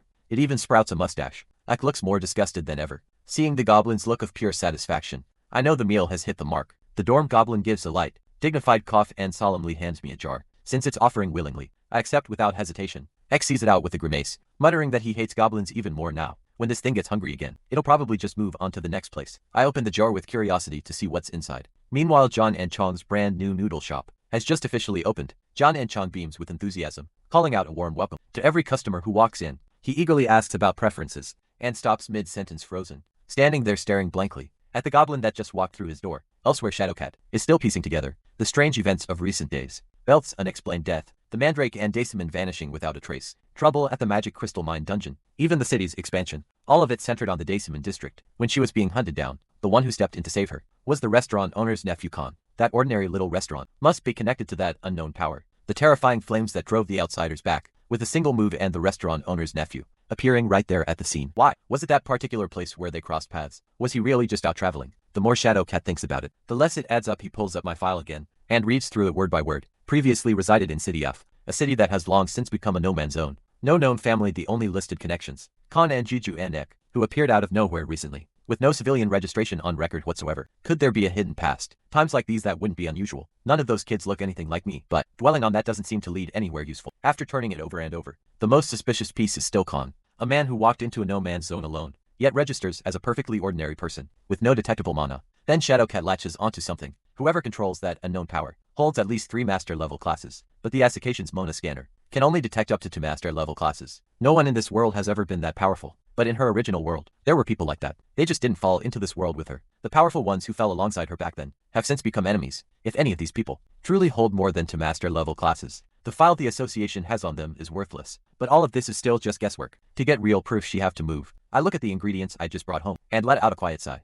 Barely enough to get through today, but the number of people eating here keeps growing. Should I start buying more? The moment the thought surfaces, I catch myself. I've started thinking of them as family. There was a time when every one of them stood against me, when we faced each other with weapons drawn. Back then all I wanted was to wipe them out completely. And yet now looking at them, I somehow see my younger self. The same confusion, the same loneliness, forced into a world they never chose. He had imagined countless times what it would be like to have a home. He never expected it to look like this. He clicks his tongue, getting sentimental over things like this. He must really be getting old. Inside the restaurant, Khan and Ek are hovering nervous over the jar the gourmet goblin left behind. Clearly up to something, just a little sip. Seriously, just a tiny bit. Nobody will notice. Drink what? A calm voice comes from directly behind them. Both of them are scared out of their wits. My gaze settles on the plum blossom jar. I can't help but smile. This is the treasure the gourmet goblin gave me. It looks completely ordinary, but any water poured inside is transformed into a rich, fragrant rice wine. Since you both want a drink, let's make a proper night of it. Good food, good wine. Time to unwind. X expression shifts. This is absolutely not the time to be relaxing.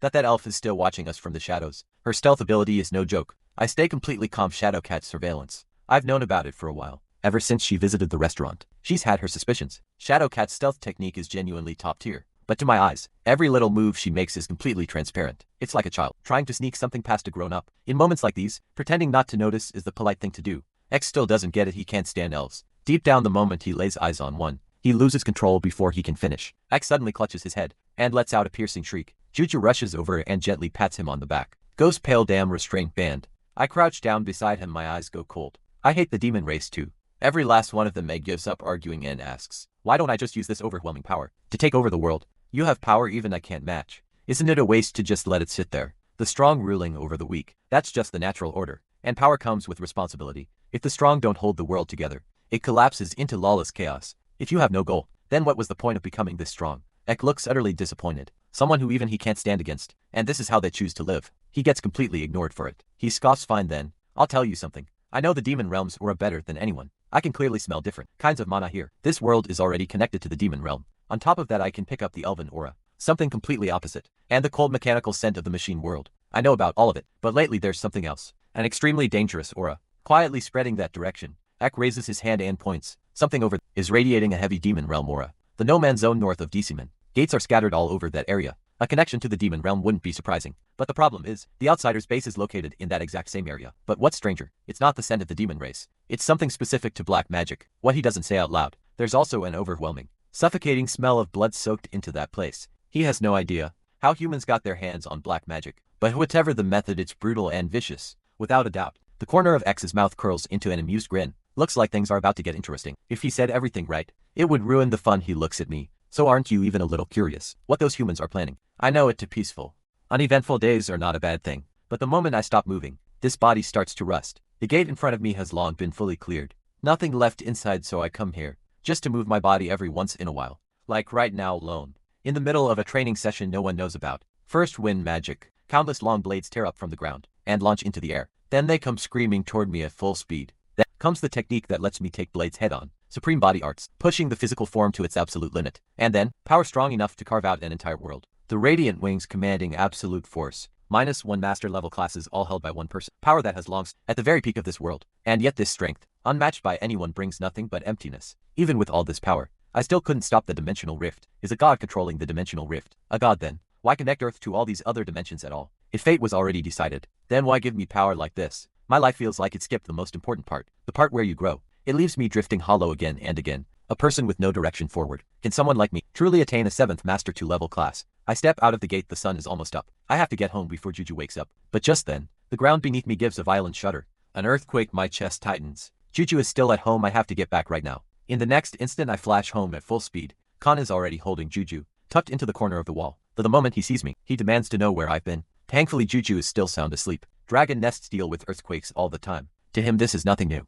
Once I confirm Juju is safe, I turn straight to Ek. Is the earthquake connected to the black magic? Ek shakes his head. The black magic earlier was on the outer edge. This epicenter is much closer. The black magic aura is incredibly dense. Something special must be hidden nearby. And right now a large number of powerful fighters are going all out to claim it. The fewer humans there are, the smoother my plan to conquer the world. The restraint band activates before he can finish. I decide on the spot to go investigate. I tell Khan to keep an eye on Juju.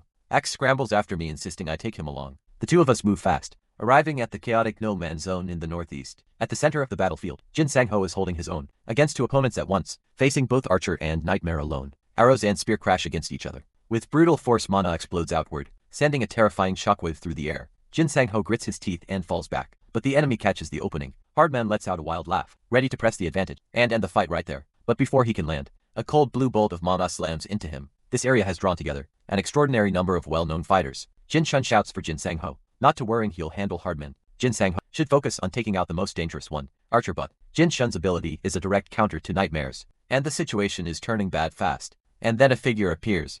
Nightmare greets her with a smile. Shadowcat's eyes are pure hostility. A level 1 Nightmare, working alongside a level 2 Archer and Hardman. That alone says, the sword thereafter is far from ordinary. Nightmare was once one of their own, just like Black Mamba and the Beast Tamer. 10 years ago, they all turned traitor and joined the Outsiders. But the one who's truly a problem is Archer. His marksmanship is almost supernatural, and the damage he deals is devastating. Nobody outside knows anything about him. He doesn't operate like a normal person. They quickly divide up targets and assign each one. Shadowcat plans to take on Nightmare herself and lock down her abilities. But Black Mamba launches a sudden ambush. He's not about to let them have things their way. From above, Ek watches the two elves clash and finds himself intrigued. But the one who actually puts him on edge is the top-tier fighter watching from a distance, staying completely hidden. I have no interest in any of this fighting. I activate my Eye of Insight. That is the Covenant Sword. No wonder there's been a persistent demon realm aura hanging over this whole area. Ek explains. The demon realm is divided into the north and south. The southern demon race has mixed bloodlines. Only the pure-blooded demon race of the north has the right to contend for the supreme throne of Demon King. He is the 14th Demon King,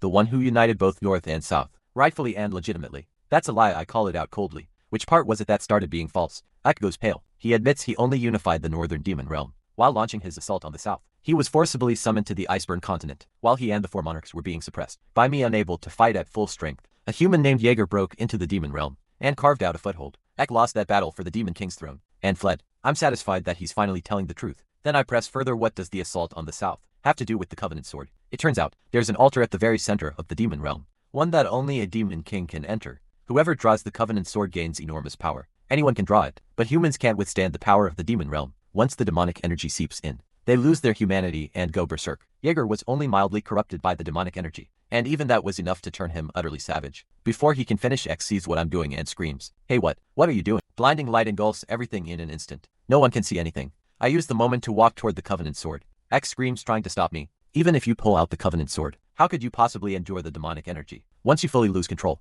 there is no one in this world who can stop you. Shadow Cat immediately recognizes it. This is the same mysterious power from before. She orders everyone to hold their positions immediately. She had always thought this unknown force might be an ally, but the overwhelming killing intent radiating outward catches her completely off guard. This is no longer simply someone clearing monsters. What she's sensing right now is the aura of an apex predator, one that cannot be matched. If they stay in this area, they will get caught in it. Shadow Cat and Jin Sang-ho make the call. Without hesitation, retreat. Even Nightmare is shaken to the core by this mysterious force. Has the association actually managed to create a level 0 awakener? She realizes one wrong move and the entire squad is finished. They have to run now. The demonic energy within the Covenant sword screams and rages. It whispers to me over and over, "Draw it." I pull it free. Every ounce of power sealed within the sword is released at once. I fix the emerging demon creatures with a cold stare and growl. "Get out of my way." Every single one of them freezes, and then they shrink back in fear, retreating into the crystal within the sword. Ek is stumbling over his words. What is happening? Where did all this come from? Enormous forms materialized before me. Once again, Eek's eyes go wide with shock.